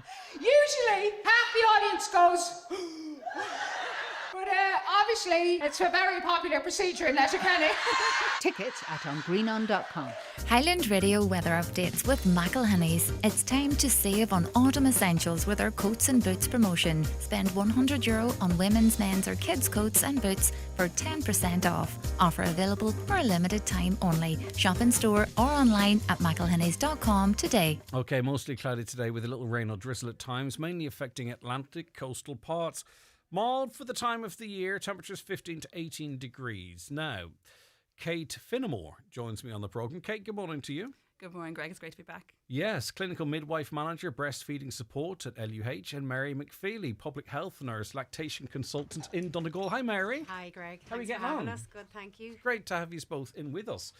National Breastfeeding Week. We're in the pretty much coming towards the end of it. It's the 1st to the 7th of October, but it's all year round for you guys, Kate, isn't it? You know Absolutely. what I mean? Obviously, it's good to have a week where you could refocus, but this is a life's work for you, 365. Exactly. I suppose it's great to have a week to kind of showcase it and to celebrate our mums and empower mums and to kind of have that national focus. Yeah. But absolutely, it's our bread and butter every day of the week. All right. And Mary, talk to me about your job. So I'm a public health nurse and have been for the last 20 years in Donegal, but for the last 2 years I'm in post specifically just for breastfeeding support and lactation support. So I would be a point of contact that public health nurse or GPs or Kate from the hospital can refer to me if mums are having breastfeeding issues or problems, or just want reassurance and a little bit of support, because you know, for breastfeeding to be successful, it's all about the support that's there for mums. And there's lots of different reasons why that support might not be there. We're trying to catch up a little bit, and I know I kind of say the same stuff every year, but you know, maybe your aunt didn't breastfeed, or maybe your mum didn't breastfeed, or maybe you've moved to the area as well, and it can be it can be a stressful time for some, can't it? It's very isolating, very stressful, and it's hard, it's difficult. So sometimes just listening ear is all that's needed, and a bit of support, absolutely. So. And Kate, it's one of those issues as well too that I'm always conscious because I know they're listening or they and they message in or they don't. There's mums can automatically feel pressure, and even a conversation like this where we're trying to speak positively and promote it, if it hasn't worked for them or if it's difficult for them, they can sort of feel as if it's blamey, but it's nothing. It's about those that it suits best to give them all the support and encouragement as is possible. Availability of support when women choose to breastfeed, that they're helped along the way, because there can, as Mary said, be challenges. It's not always straightforward, but it's having that help and promotion to keep things going. Kate, how have we advanced in recent times in terms of that support that you talk of? I suppose we have more supports available now. Having Mary in the community is vital to for the continued support. We talk a lot about isolation. A lot of women have lost maybe 2 generations of breastfeeding support. So we talk about raising a child takes a village, but a lot of women, though, that village is absent.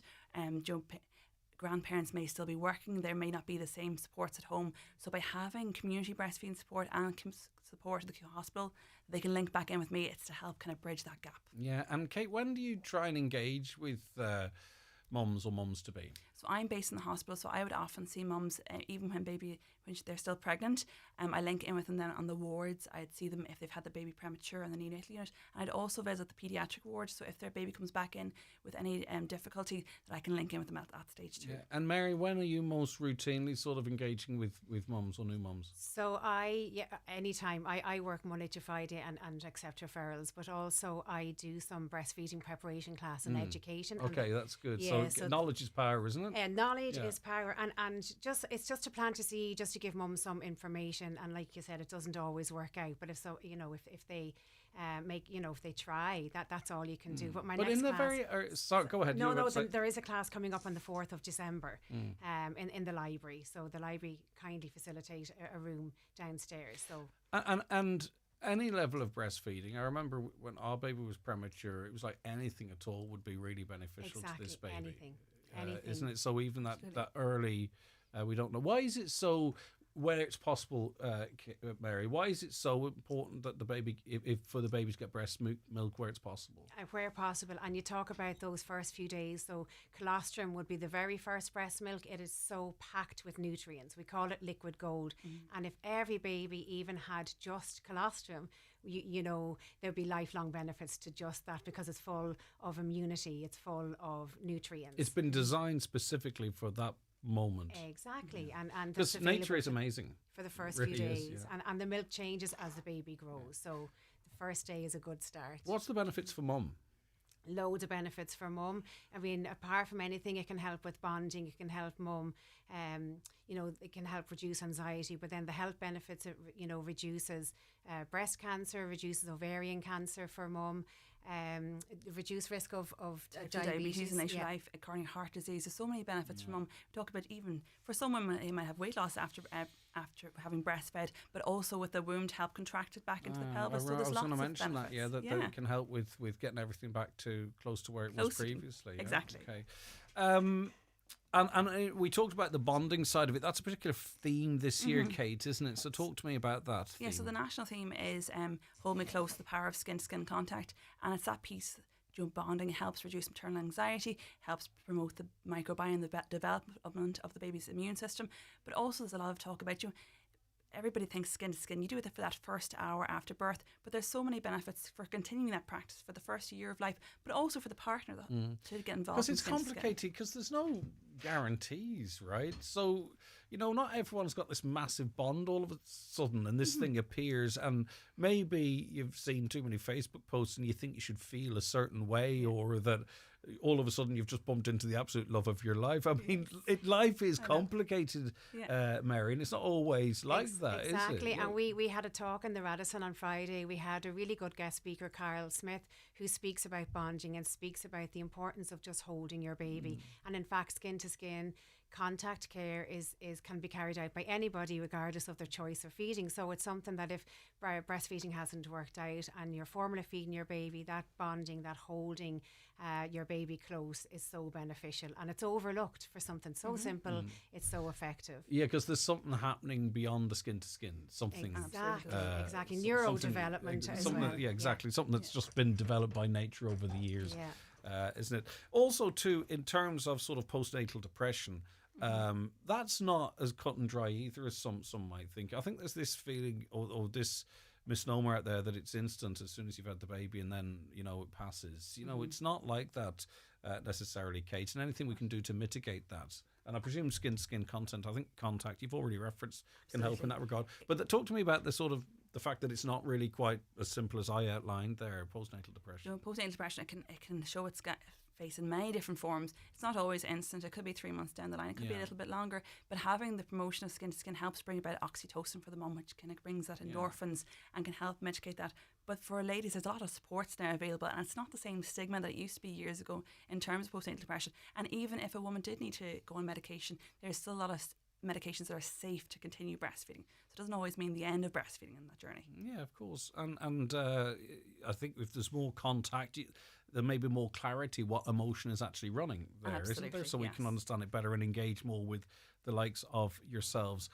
So in the last few minutes, what message do you want to get out there, Mary? Right. So we're talking about the importance of holding it close, the power of skin-to-skin contact, the importance, at least in the, not least in the very early days, if you can get some of this super milk into the baby, that's fantastic. But also too that you're not alone. This is not judgy. This is about saying, you know what, we've upped our game now. There's supports here. There's professionals who can help and support you. And that's it. Is to reach out. It's isolating. So if even mums were to check out mychild.ie, all the support groups in the county are listed there, and it's to find your peers, find a safe space where you can vent, you can cry, you can laugh and be with other breastfeeding mothers. That's important. Yeah, and sort of putting that foundation in place as early as possible too, Kate? Absolutely. Not necessarily just after the sprouts out. Exactly. Do you know what I mean? Like, exactly. so maybe the second trimester or whenever you're comfortable. Yeah, exactly. And making that link before you have the baby. Sometimes after you have a baby, you can feel quite vulnerable, and going into a new group, a new setting, even knowing where to park, where to go,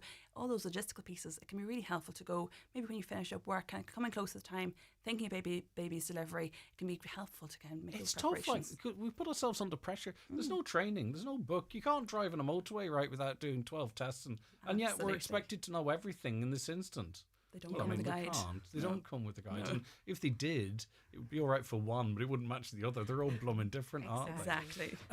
Dads, too, I think, have a big role here as well in supporting mums. And I think sometimes people are embarrassed to talk about that or put some pressure. I think fellas need to step up to and be there and support mum at that particular time. Yeah, and it's funny you should say that. We had a professor, Nigel Rollins from Queen's University, at our event on Friday, and he challenged us. He criticised us for any information we had visible. He says, you're missing something here. There's nothing, there's no dads. There's a reason for that, which I'm not going to get into. Yeah. But I think it's about defined roles, right? Yeah. And we need to find a way to say, actually, there's different things and different blood. But at the end of the day, dads, get in there, be supportive. You can't just wait till they're a toddler and they're good fun. And do skin to skin. And do skin to skin. But give mum the chance first. Yes, exactly. But feeding is such a small part. Because if you go too far the other direction, he's mine. Well, feeding is such a small part about looking after a baby, and there is that piece where mums feel that the dad has to be able to feed the baby, but there's so many other things the dad can do for bonding. Bathing, skin, changing nappies, changing stuff that's actually useful, right? Okay, exactly. Mums have boobs for a reason. And we can help in other ways as well too. And of course, maybe they can be expressing in bottles, but do you know what I mean? There's lots of ways, and that could people be supportive. So if anyone's listening, and we don't have very long, if anyone's listening and maybe they're pregnant at the moment, or I don't know, just after having a baby, and we're not always aware of everything that's going on. So either you, Kate, or Mary, how do we engage with the services that are there? So I know in the antenatal classes, Danielle is very good at giving out information antenatally, and mychild.ie has all the information in it. You can literally just type in Donegal and it's all there. You can drill down on mychild.ie to the Donegal services. You can narrow it down to support in Donegal, around the county. And Mary? I'm available within the hospital, and if anyone at any of their appointments has any specific concerns, absolutely they can be referred into myself. Yeah, okay. Because you sometimes, with the best one, you have to self-advocate a little bit as well. Yes, absolutely. Don't you? Yes. And sort of say, right, okay, I never heard about that, or I was in a different mind space when it was mentioned to me and what have you. All right, brilliant stuff. Do we have stats? Are we improving in the Northwest? We are improving. So last year, I suppose our initiation rate would have been around 52%. We're now coming up to around 57%. So that's actually really good. Well done. It's definitely working in the right direction. 10% odd there. Fantastic. Okay, Kate Finnemore, Clinical Midwife Manager, Breastfeeding Support, LUH. I'm sure there's people listening that have been in contact with you and think you're the best thing since sliced bread. And Mary McFeely, Public Health Nurse Lactation Consultant in Donegal. Did you say you had something coming up? So there's a breastfeeding preparation class on the 4th of December in the evening. So it's 6 to 8 p.m. in the library in Letterkenny. Right, and is that on mychild.ie or can people find that? That is not, because it's only on 4 times a year. So that is advertised on Facebook. Brilliant. Okay, lovely stuff. We'll find that and refer it as well. Brilliant. Thanks so much. Lovely having you in. Kate Finnemore, Mary McFeely. We're back with you tomorrow morning at 9 o'clock. Have a